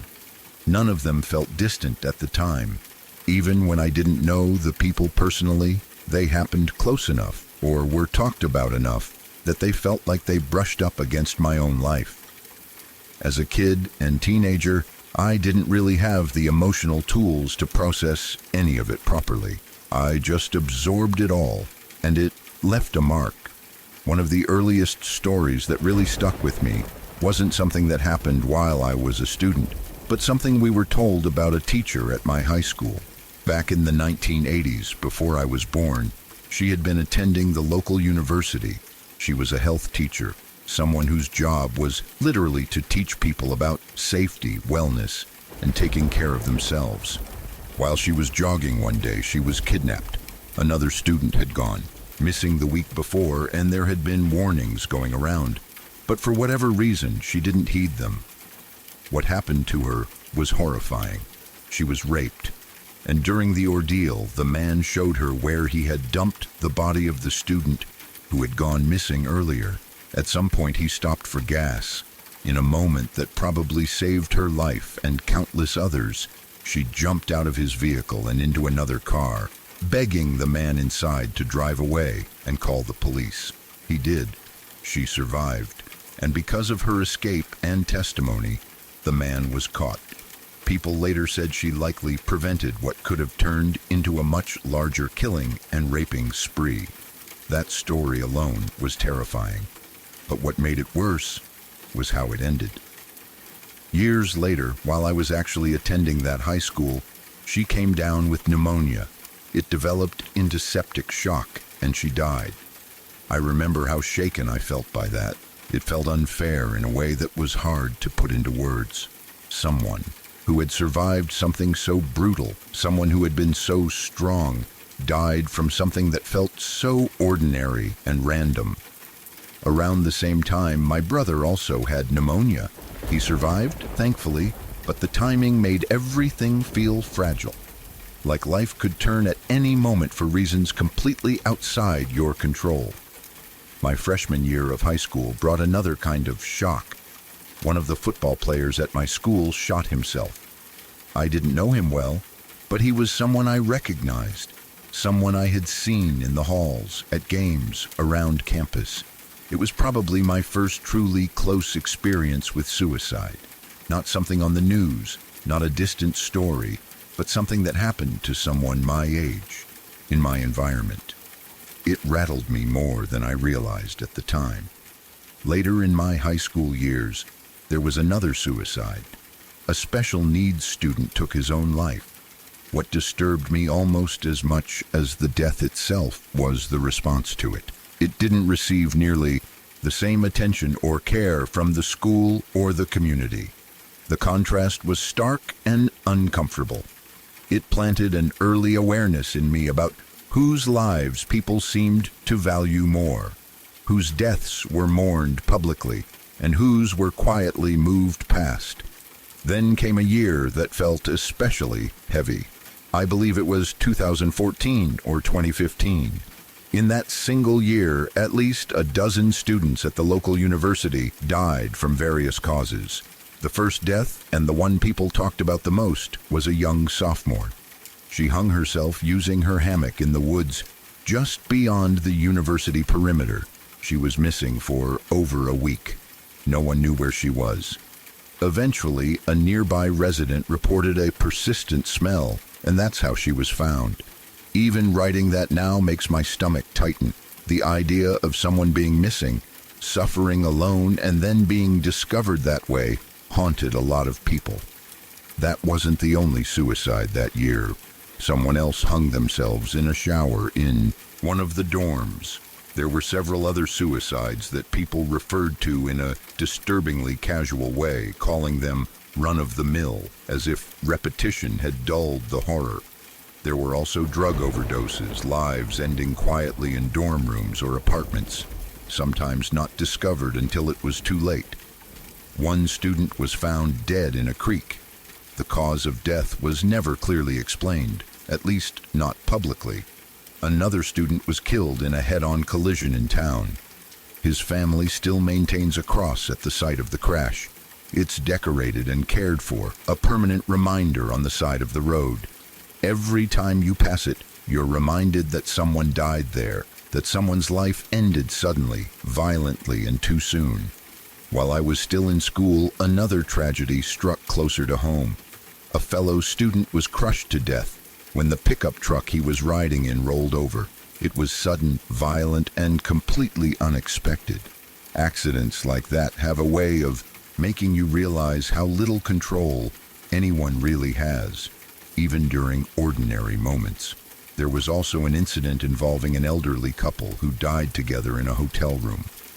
At first, it was chalked up to a sad coincidence. Two people, married for years, passing away close together. It sounded tragic but almost peaceful in the way people framed it. A few months later, the truth came out. A boy and his mother became very ill after staying in the same room. The boy died. An investigation revealed that a vent under the room had been improperly repaired using cheap tape and propped up with an old VHS tape. Carbon monoxide poisoning. Negligence. Preventable. The hotel later changed brand names, but the room itself remains sealed shut. Knowing that people unknowingly slept in a room that dangerous, and that a child died because of it, added another layer of anger to the sadness. Another story that never left me involved a little boy during a big thunderstorm. He fell into a culvert that led to an underground stream. He didn't survive. His body was later recovered in full view of a Wendy's drive-thru. That detail stuck with people, maybe because of how surreal it was. Normal life continuing, people ordering food, cars lining up, while something so horrific was happening right there. Tragedy seemed to follow my brother's social circle as well. One of his high school friends was killed in a car crash. His vehicle left the roadway and became tangled in a grove of trees. The car wasn't found for many hours. His 12-year-old brother was in the vehicle with him, trapped inside, alive and conscious, with the body of his older brother the entire time. The psychological weight of that is almost impossible to imagine. Even thinking about it makes my chest feel tight. Another friend of my brother lost her mother in a head-on collision. It happened on the same turn where my friend's grandmother had rolled her truck earlier, though she survived. In that same general circle of people, another friend was thrown from a vehicle in a drunk driving accident and was paralyzed.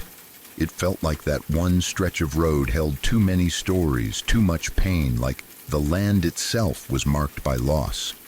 There was also a drunk girl leaving a party who ran over two people. The cruel irony was that the two victims had been making the responsible choice. They were walking home from the same party instead of driving. One of them was killed.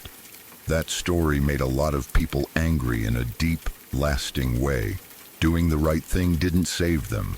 Most recently, and maybe most disturbing of all, a student at my former high school killed both of his parents. He laid their bodies out in the yard and fled town. He was later apprehended in Tennessee.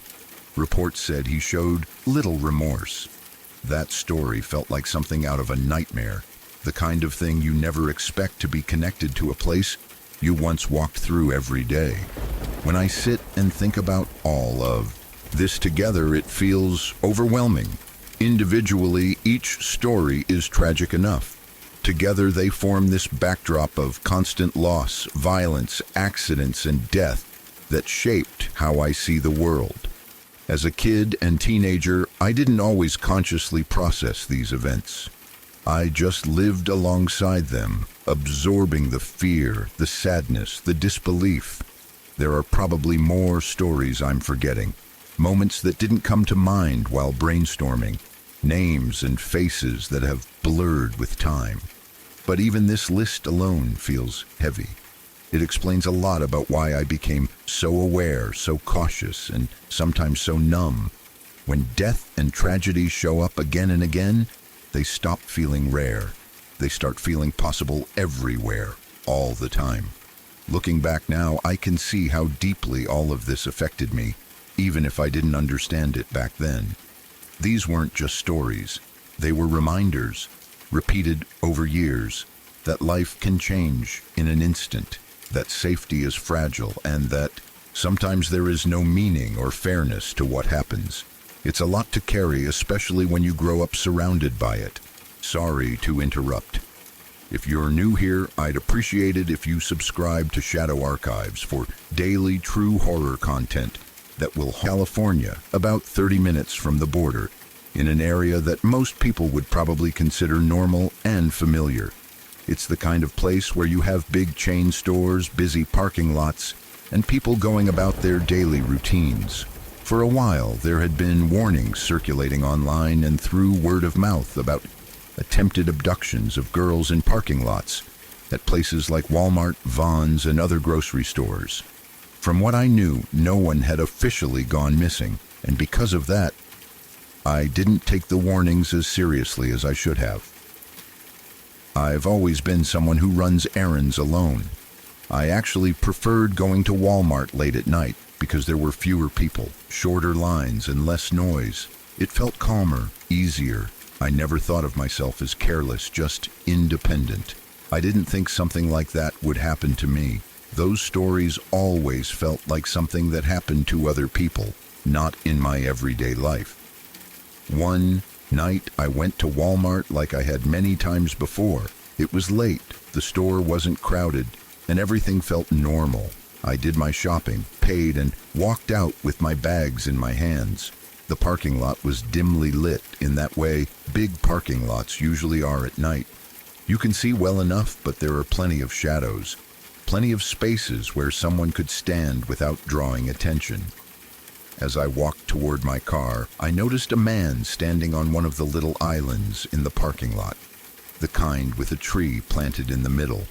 He was only about 2 cars away from mine. He had a cap on and was holding a cell phone, like he was texting or pretending to be on a call.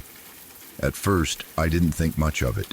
People stand around parking lots all the time, checking their phones, waiting for rides, or just killing time. But then something clicked. I had parked my car a little farther out, and as I got closer to it, I noticed the man move. He took a few steps closer in the direction of my car. It wasn't dramatic or rushed, but it was enough to set off something deep in my gut. It felt wrong. The timing was too perfect. The closer I got to my car, the closer he seemed to get too. That uneasy feeling hit me all at once. I remember thinking that something about the situation didn't add up. My heart started beating faster, and I became very aware of how quiet the parking lot felt. I was holding my bags, my keys were in my hand, and suddenly I felt exposed in a way I hadn't before. Instead of continuing to my car, I forced myself to stay calm and act normal. I stopped walking, looked down into my bag like I had forgotten something, and then casually turned around and walked back toward the store. I tried not to look panicked. I tried not to run. I just acted like I had made a simple mistake. Once I was back inside the store, I stood near the entrance and watched through the glass doors. From there, I could see the man clearly. After a moment, he got into a car and started driving around the parking lot. What stood out to me was that he didn't leave. He just circled, slowly, like he was looking for something, or someone. At that point, I knew I wasn't imagining things. I didn't want to go back out there alone. I looked around and saw the employee who usually stands by the door checking receipts. I walked up to him and asked if he could walk me to my car. I tried to sound calm, but I'm sure my voice gave me away. He didn't hesitate at all. He immediately said yes, like he understood exactly why I was asking. Walking back out with him felt completely different. The parking lot didn't feel as threatening anymore, not because it had changed, but because I wasn't alone. We walked to my car and I kept scanning around, half expecting to see the man again. I got into my car, thanked the employee, locked my doors, and started the engine. I didn't sit there. I didn't check my phone. I drove off immediately. It wasn't until I was safely away that everything really hit me. My hands were shaking on the steering wheel. My chest felt tight. I kept replaying the moment in my head, the way the man had moved closer, the way he circled the parking lot afterward. The more I thought about it, the more obvious it seemed that this hadn't been random. Later that night, I couldn't stop thinking about it. I went online and started looking at Facebook posts and community groups where people talked about local incidents. What I found made my stomach drop. There were post after post from women describing experiences that were almost identical to mine. Same kinds of parking lots, same behavior. A man standing nearby, pretending to be on his phone, moving closer as they approached their cars. Sometimes different cars, sometimes different locations, but the tactics were the same. Some of the descriptions of the men were eerily similar too. Hats pulled low, phones in hand, acting casual, waiting, watching. Reading those posts made it clear that this wasn't just a random creep or an isolated incident. This was organized, planned, repeated. The kind of thing that only works because it blends into normal life so well. A man standing in a parking lot doesn't automatically look dangerous. A car driving around doesn't automatically raise alarms. That's what makes it so terrifying. Living so close to the border adds another layer of fear. Once someone is taken across it, tracking them becomes incredibly difficult. The thought of that still makes my stomach twist.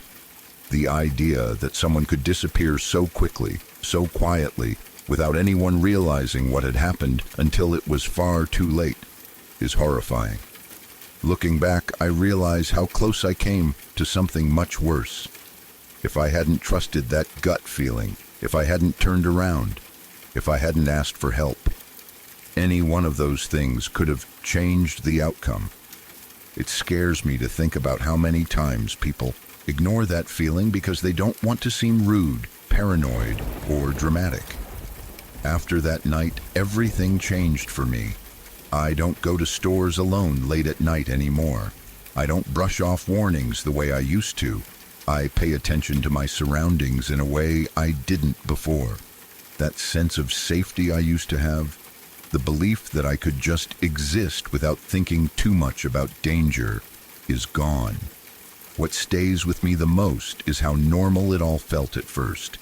I wasn't doing anything risky. I wasn't in a bad area. I was just grocery shopping. That's what makes it so unsettling.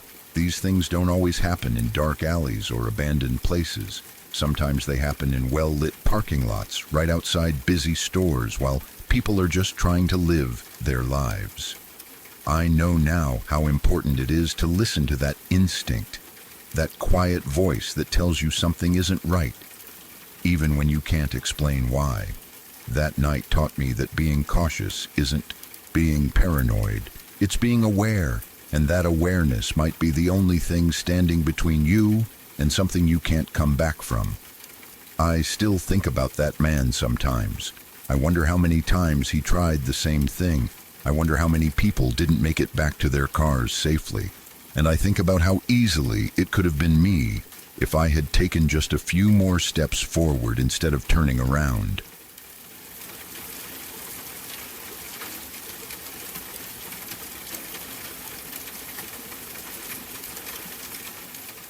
There are some very large houses deep in the woods where I grew up. The kind of places that sit far back from the road, with long gravel driveways, tall trees on both sides, and heavy iron gates at the entrance. These weren't normal suburban homes. They belonged to people who wanted privacy, people with money, people who liked being hidden away from everyone else. As a kid, I always thought those houses looked impressive during the day, but at night they felt different. The woods swallowed the light, and the gates looked less like protection and more like barriers meant to keep something trapped inside. One of those houses belonged to a man who was known around town but not very well liked. He kept to himself, had a reputation for partying too hard, and rarely interacted with neighbors. One night, he went out drinking with some friends, the kind of night where one drink turns into many and time stops feeling real. By the time he made his way back toward home, he was exhausted, unsteady, and not thinking clearly. When he finally reached the entrance to his property, he realized something that should have been minor but turned into a nightmare. He didn't have the key to the gate. Normally that wouldn't have been a problem. He could have called his wife to open it remotely from inside the house, or even slept it off in his car until morning. But alcohol doesn't encourage smart decisions.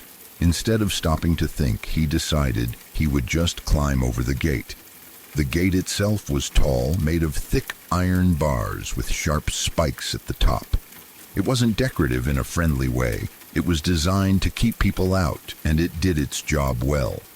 In his drunken state, he grabbed onto the bars and started pulling himself up, ignoring how slippery his hands felt or how poorly balanced he was. Halfway over, his foot slipped. His weight shifted suddenly, and before he could react, his leg came down hard onto one of the spikes. The pain must have been immediate and overwhelming. The spike pierced straight through his leg, pinning him in place. His body dropped, and the full weight of him pulled against the metal. He wasn't standing anymore. He was hanging there, suspended by his own injury, unable to climb forward or pull himself back. Any movement sent a wave of pain through his body that probably made his vision blur. In that moment, he could have screamed. He could have called out for help. His wife was inside the house, asleep only a short distance away. But fear stopped him. He knew that the gate was automatic, designed to slide open sideways when activated from inside. If his wife woke up and opened it without seeing him, the movement would drag his leg along the spike. In his mind, that meant one thing. It would tear his leg apart. So instead of yelling, instead of calling for help, he stayed silent. And that's how he remained for the entire night. The woods around him were quiet at first, the way they always are, late at night. Then the sounds began. Insects, distant animals, the wind moving through the trees. Every noise probably felt amplified. He was stuck, injured, drunk, and alone, hanging from his own gate. Time must have slowed to a crawl. Minutes would have felt like hours. Every muscle in his body would have started to cramp as he tried to hold himself up, just enough to keep from putting more pressure on the wound. As the alcohol wore off, the pain would have become sharper, more focused. His leg was pierced, blood soaking into his pants, dripping down onto the ground below. The spike was cold and unforgiving, holding him there like a hook. His arms would have begun to shake from exhaustion. He couldn't sit, he couldn't stand, he couldn't lie down. All he could do was hang there, waiting for morning, hoping he wouldn't pass out. Passing out was probably his greatest fear. If he lost consciousness, his body would go limp. The full weight of him would pull down on that spike, tearing into his leg even more. He might bleed out. He might shock his system beyond recovery. So he forced himself to stay awake. He focused on breathing, on staying still, on surviving one moment at a time. The night air would have grown colder as the hours passed. His sweat would have chilled against his skin. His teeth might have chattered. Every so often, a sound from the woods might have made his heart race, even though he was trapped and couldn't escape anything anyway. The gate creaked slightly under his weight. The iron pressed into his hands and arms. The smell of blood mixed with dirt and metal filled his nose. Inside the house, his wife slept peacefully, unaware that her husband was just beyond the gate, suffering in silence. The contrast is unsettling. Warm bed, quiet house, and just outside, pain and fear hanging in the dark. If he had called out, she would have woken up. But fear of losing his leg kept him quiet. That decision locked him into hours of agony. By the time the sky began to lighten, his body would have been completely exhausted. His arms numb, his leg burning, his head pounding. He had survived the night, but barely. When his wife finally woke up in the morning and looked outside, she saw something she never could have imagined. Her husband hanging from the gate, bloodied, pale, barely holding on. She screamed and immediately called for help. Emergency services arrived quickly, including the fire department. My dad was one of the firefighters who responded to the call. He didn't talk about it often, but when he did, you could tell the image stuck with him. The man was still conscious when they arrived, but barely. His leg was firmly impaled. There was no simple way to remove him. They couldn't lift him off without causing more damage. Pulling him back the way he came would have torn his leg even further, so they made the only choice they had. They cut the gate itself. My dad said they had to saw off the spike that was holding him there. The sound of metal being cut, the tension of every movement, the man trying not to scream as they worked carefully to free him. Eventually, they got him down and rushed him to the hospital. Physically, he survived.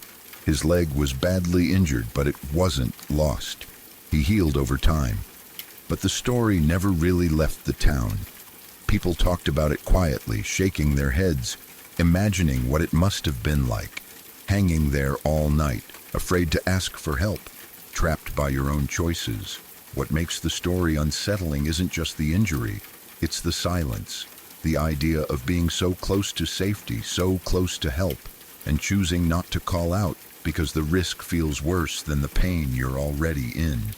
It's imagining the hours passing while your body weakens, the darkness pressing in, and knowing that every second is your own responsibility to survive. Even now, when I picture it, I can't help but feel uneasy, not because of anything supernatural, but because it highlights how fragile people really are, how quickly a normal night can turn into something horrifying. Just imagine hanging from your own gate, surrounded by woods, listening to the night pass by, knowing that help is just a few steps away, but being too afraid to reach for it. That thought alone is enough to make my skin crawl.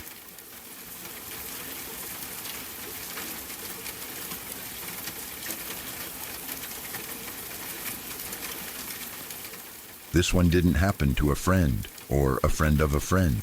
This happened to me, and even now, years later, I still don't like thinking about that house too much.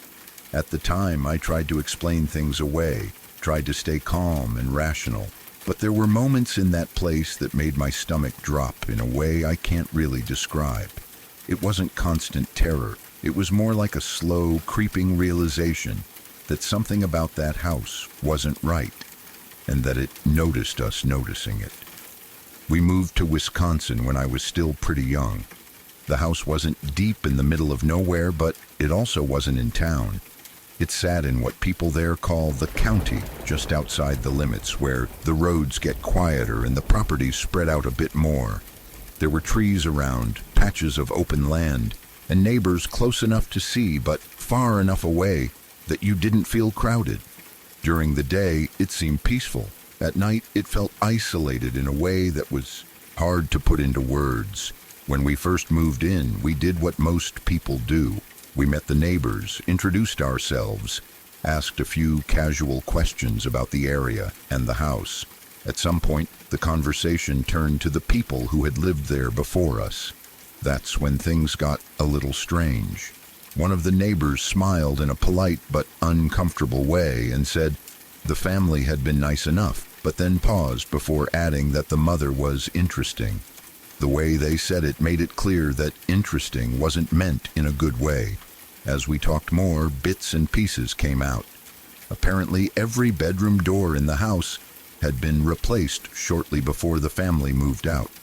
The reason, according to the neighbors, was that the mother had installed locks on the outside of all the children's bedroom doors. Not child-proof locks, real locks. The kind you'd expect on a front door, but facing outward. The idea of that alone made my skin crawl, even though at the time I didn't fully understand why. There was also the basement.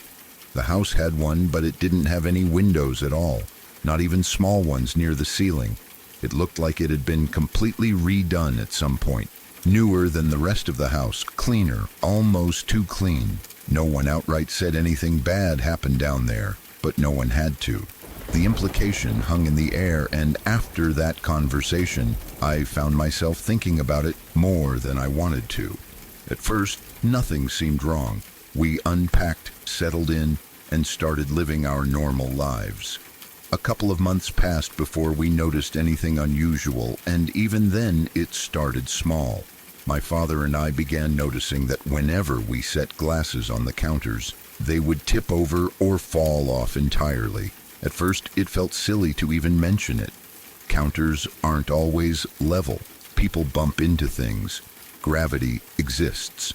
We laughed it off and assumed we just weren't paying attention. But it kept happening. We'd carefully place a glass near the center of the counter, walk away, and hear it clatter to the floor moments later. Sometimes it tipped. Sometimes it slid. Sometimes it looked like it had been pushed. We started being extra careful, deliberately placing things farther from the edge, checking the surface with our hands. Still, it happened. Over and over again. It wasn't dramatic, just persistent enough to be irritating and confusing. Then came the knocking. The first time it happened, it was late at night. I was in my room, lying in bed, just starting to drift off, when I heard a knock on my door. It wasn't loud or aggressive, just a normal knock, the kind my father would use if he needed something. Half asleep, I called out, asking what he wanted. There was no response. I waited a few seconds, then got up and opened the door. The hallway was empty. The house was quiet. I stood there for a moment, feeling slightly foolish, then went back to bed.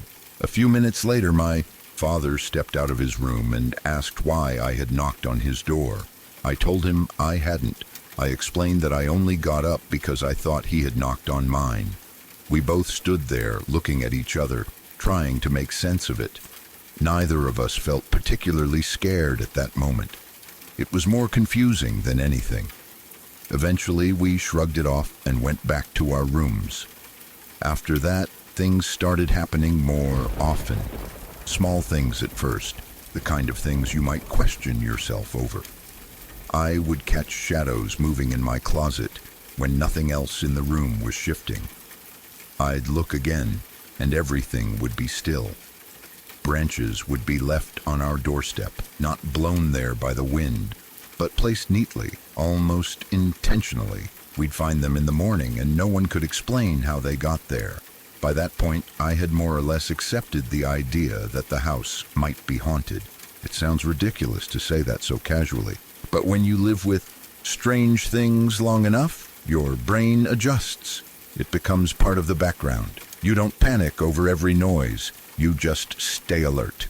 My little sister slept through everything. Nothing ever seemed to bother her. She could sleep through storms, loud noises, anything. If the house was paying attention to us, it didn't seem interested in her. One night, my parents were gone, and I was home alone with my sister. She was already asleep, and I was in my room, lying in bed, trying to rest. I heard the knocking again, same as before, calm, steady, on my bedroom door. I ignored it. I told myself it wasn't worth engaging with. A few moments later, it happened again, louder this time. I still ignored it. Then everything changed. Suddenly, it sounded like every wall in my room was being hit at once. Not just knocked on, but slammed, over and over again. The noise was chaotic and overwhelming, like a group of gorillas beating on the walls from all sides. My paintings started shaking, on their hooks rattling violently. Some of them bounced as if they were about to fall. The bed vibrated. The sound filled the room so completely that it felt like it was inside my head. Fear flashed through me, sharp and sudden, but it was immediately replaced by anger. I don't know where that came from. Maybe adrenaline, maybe exhaustion, maybe something in me just snapped. Without really thinking about it, I yelled out loud, telling whatever it was to knock it off. I swore at it, told it I was trying to sleep, told it I wasn't scared, told it to shut up. The moment the words left my mouth, everything stopped. Instant silence, no fading, no last knock. Just complete unnatural quiet. My heart was pounding and I lay there listening, waiting for something else to happen. Nothing did. The house went back to being still, as if nothing had happened at all. The next day, I told my father what happened. He listened calmly, without interrupting, and when I finished, he shrugged. He said that if there were ghosts, they couldn't really do much besides scare you. He didn't seem concerned. There was a reason for that. Before all of this, before we moved there, he had been an exorcist. Not the movie kind, but someone who had dealt with things most people don't want to believe exist. Compared to what he had seen before, this was nothing. That didn't make me feel better. If anything, it made me feel worse. There were other strange moments too, things that felt almost playful, or maybe mocking. One winter we were walking home and a snowball came flying toward us from behind. It wasn't thrown hard, but it was deliberate. We turned around, expecting to see a kid or a neighbor. There was no one there. The street was empty, no footprints, no explanation. Over time, the activity faded, or maybe we just stopped reacting to it. Eventually, we moved away. I didn't realize how tense I had been living there until we were gone. Only then did I start sleeping more, easily, breathing more deeply, feeling like the walls around me were just walls again. Even now, when I think back on that house, what unsettles me the most isn't any single event. It's the feeling that something was aware of us, that it listened, that when I finally spoke back, it listened then too, and it stopped.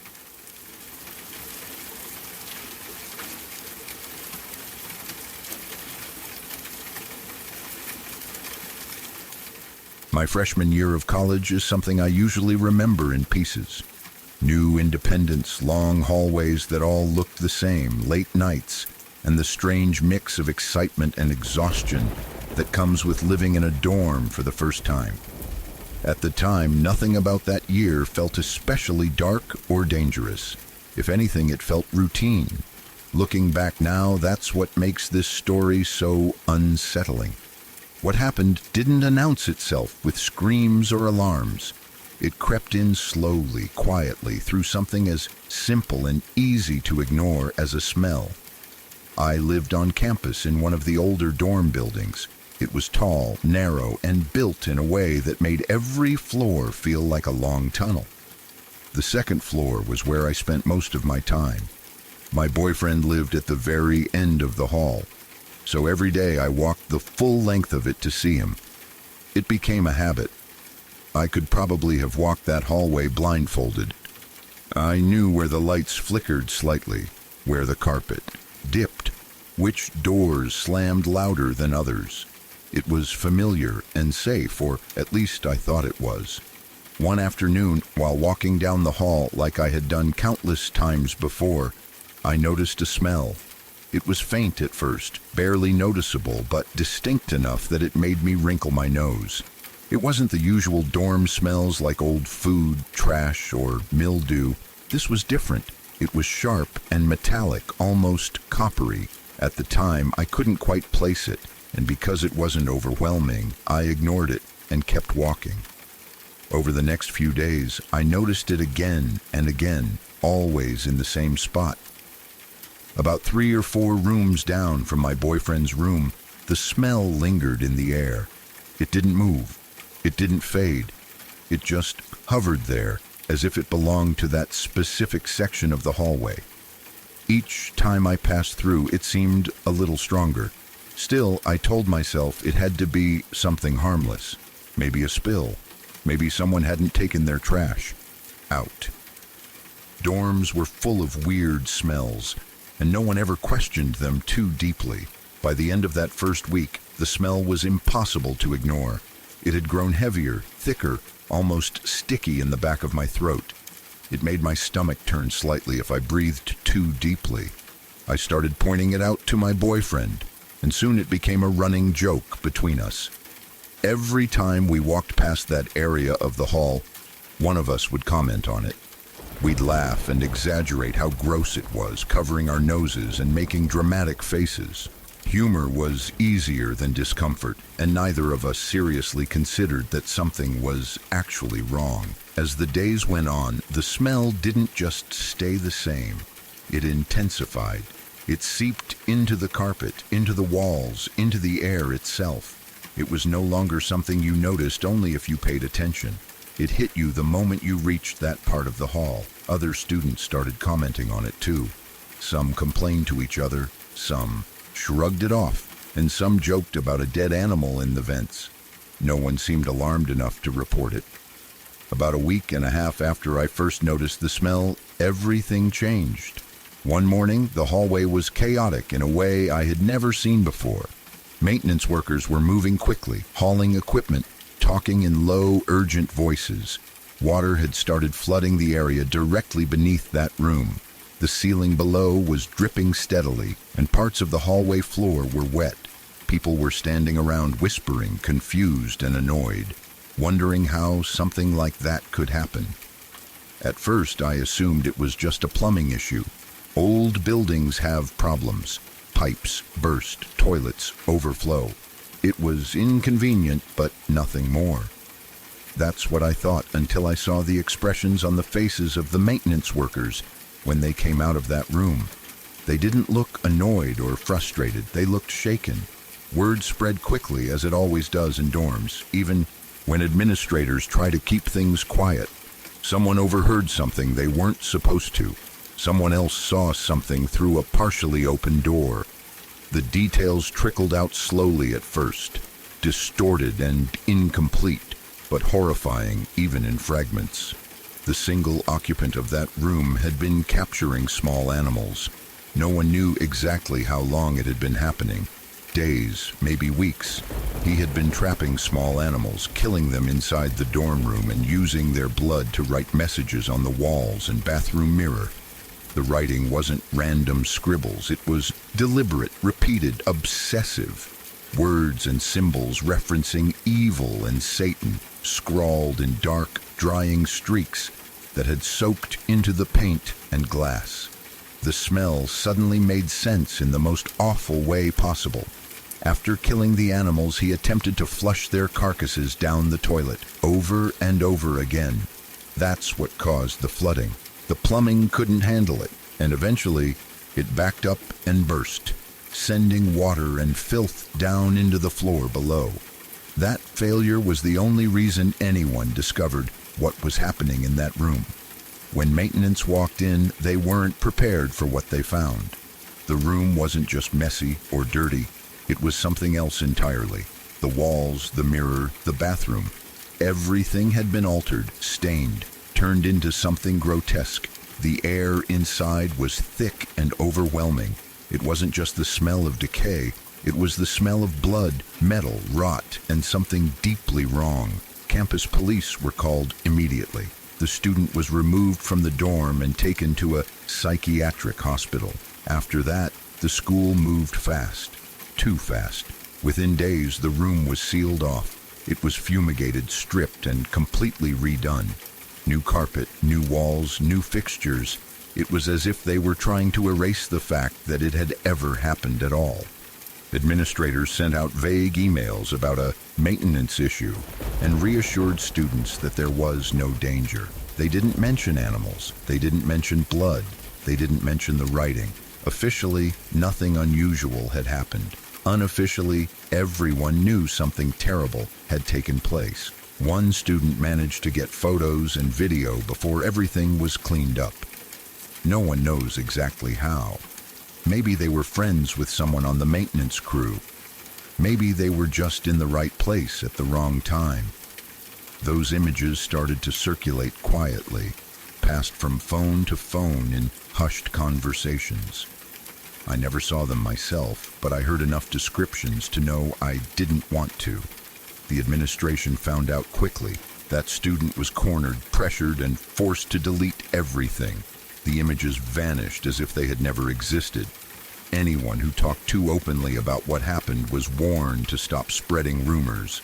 The message was clear. Forget this. Move on. But it wasn't that easy. The room number became a whispered detail. Room 213. People avoided walking past it, even after it was reopened. Some students refused to live near it. Others claimed the smell never fully went away, that on certain days, if the air was right, you could still catch a faint trace of copper lingering in the hallway. I walked past that door countless times after everything happened. Every time I felt a tightening in my chest. The hallway looked the same. The carpet was clean. The walls were freshly painted. But knowing what had happened there changed everything. It was impossible to look at it as just another dorm room. What unsettled me most wasn't just the act itself, horrific as it was how easily it went unnoticed, how something so disturbing could exist right next to normal college life. Students studying, laughing, living their lives, completely unaware that a few doors down, something deeply wrong was unfolding behind a closed door. Even now, years later, I still get chills thinking about it. The smell I ignored, the jokes we made, the way the school tried to erase it all. Sometimes I think about how close we all were to something truly dangerous, and how it was only discovered because a toilet backed up at the wrong moment. Whenever I smell something metallic or coppery now, my mind goes right back to that hallway, to room 213, to the idea that evil doesn't always announce itself loudly. Sometimes it just lingers in the air, waiting for someone to notice.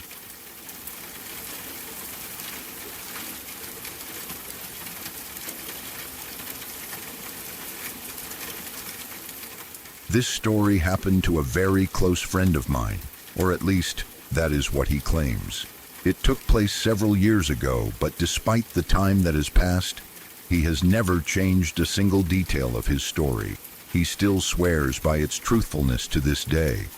Of course, just because someone believes something happened does not necessarily make it true. People can imagine things, especially when they are tired or scared. But I will say this. The sound of terror in his voice was palpable when he called me that night. I have known this guy for a long time, and he is not the type to get scared easily. He is the kind of guy who laughs at horror movies and makes fun of ghost stories. But on the night of the incident, he was not laughing. He was shaking, and I could hear the fear in his breath over the phone line. At the time, my friend was working a late shift at a gas station on the edge of town. It was a boring job, mostly stocking shelves and selling cigarettes to the occasional night owl. His shift usually ended late, around 11 o'clock at night, or sometimes closer to midnight. It was a lonely time to be working, and by the time he clocked out, the rest of the world seemed to be asleep. The night this happened, the weather was terrible. It wasn't raining, but it was incredibly foggy. This gas station was located about a 10 or 15-minute drive from my friend's house. He lived out in the country, near a small lake. Because of the water nearby, fog was a common occurrence, but on this particular night, it was thicker than usual. It was the kind of heavy, soup-like fog that swallows up streetlights and turns the world into a gray, featureless void. His entire ride home from work consisted of driving down dark back roads. These were not well-lit highways with wide shoulders. These were narrow, winding country lanes where the trees grew close to the pavement and there were no street lamps for miles. At that time of night, it was extremely rare to pass another car. It was just him, his headlights, and the empty road. He finished his work, locked up the store, and got into his car. He was tired and just wanted to get home to his warm bed. As I mentioned, the fog was rolling off the lake in thick waves. His visibility was minimal. He told me later that he could barely see a few yards in front of his bumper. The high beams of his car didn't help. They just reflected off the white wall of mist, making it even harder to see. It was like driving inside a cloud. Now, my friend has always been a bit of a crazy driver. He is impatient and confident, perhaps a little too confident behind the wheel. Even though the conditions were dangerous and he couldn't see much, he was traveling much faster than he should have been. He knew these roads like the back of his hand, or so he thought. He cranked up his radio to stay awake and pressed down on the gas pedal, speeding through the gray tunnel of fog. As he was driving, winding through the curves near the lake, he started to get a bad feeling. He said the car felt light, almost floaty. He was driving too fast on the damp pavement, and he started to feel that he was losing control of the vehicle. It wasn't a skid exactly, but that terrifying sensation that the tires aren't gripping the road as tightly as they should. He gripped the steering wheel harder, his knuckles turning white, trying to keep the car centered in the lane. And then he saw something strange. He was coming up on a stretch of road where there were a few scattered houses set back from the street. Because of the fog, he couldn't see the houses themselves, just the vague shapes of driveways and mailboxes as they flashed by in his headlights. On the right side of the road, there was an old mailbox standing at the end of a driveway. The house behind it was completely dark, just a black shape in the mist. But sitting directly under the mailbox was a person. My friend slammed on his brakes instinctively, slowing down as his headlights swept over the figure. He said the person looked very ghostly. He was careful when he told me this part. He never actually used the word ghost. He didn't say it was a spirit or a demon. He just said it was ghostly looking. I have always inferred this to mean that the person was incredibly pale. He described the skin as bone white, glowing faintly in the gloom of the fog. The figure looked thin, frail, and almost skeletal. If my memory serves me correctly, he said that it looked like an older woman. She was sitting on the ground, or perhaps on a small rock, right at the edge of the road, underneath the wooden post of the mailbox. She was wearing light-colored clothing, maybe a nightgown or a pale dress, which blended in with the fog but stood out against the dark grass. As his car approached, slowing down but not stopping, the figure moved. This person, whoever it was, lifted her head. She stared directly at him. He said her eyes seemed to lock onto his, even through the glare of the headlights and the windshield. It wasn't a casual glance. It was a piercing, intense stare that went right through him. Then she moved her arms. She reached out her hands towards his vehicle. It wasn't a wave for help. It wasn't a thumb out for a hitchhike. It was a grasping motion. She reached out with both hands, fingers spread wide, as if she was trying to grab the car itself as it passed by. Her arms looked impossibly long and thin in the headlights. My friend panicked. The rational part of his brain shut down. He didn't think to stop and ask if she needed help. The vibe coming off this figure was pure wrongness. It was terrifying. He slammed his foot back onto the gas pedal. The car engine roared, the tires spun for a second on the damp asphalt, and then he shot forward, speeding past the mailbox and the pale figure. He said that as he passed her, he felt a sudden, intense chill in the car. He felt very unnerved, a deep sense of dread settling in his stomach. He didn't look in the rearview mirror. He was too afraid of what he might see. He was terrified that he would see her chasing the car, or worse, that he would look in the mirror and see her sitting in the back seat. The rest of the drive home was a blur of fear. He drove faster than ever, risking the curves and the fog, desperate to get to the safety of his house. He turned the radio off, the silence of the car suddenly feeling heavy and oppressive. Every shadow that flickered past the window looked like a reaching hand. Every patch of fog looked like a face. Finally, he saw the familiar lights of his own driveway.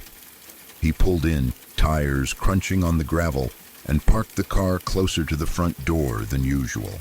He turned off the engine, and the sudden silence of the night rushed back in. He sat there for a moment, breathing heavy, his hands shaking on the steering wheel.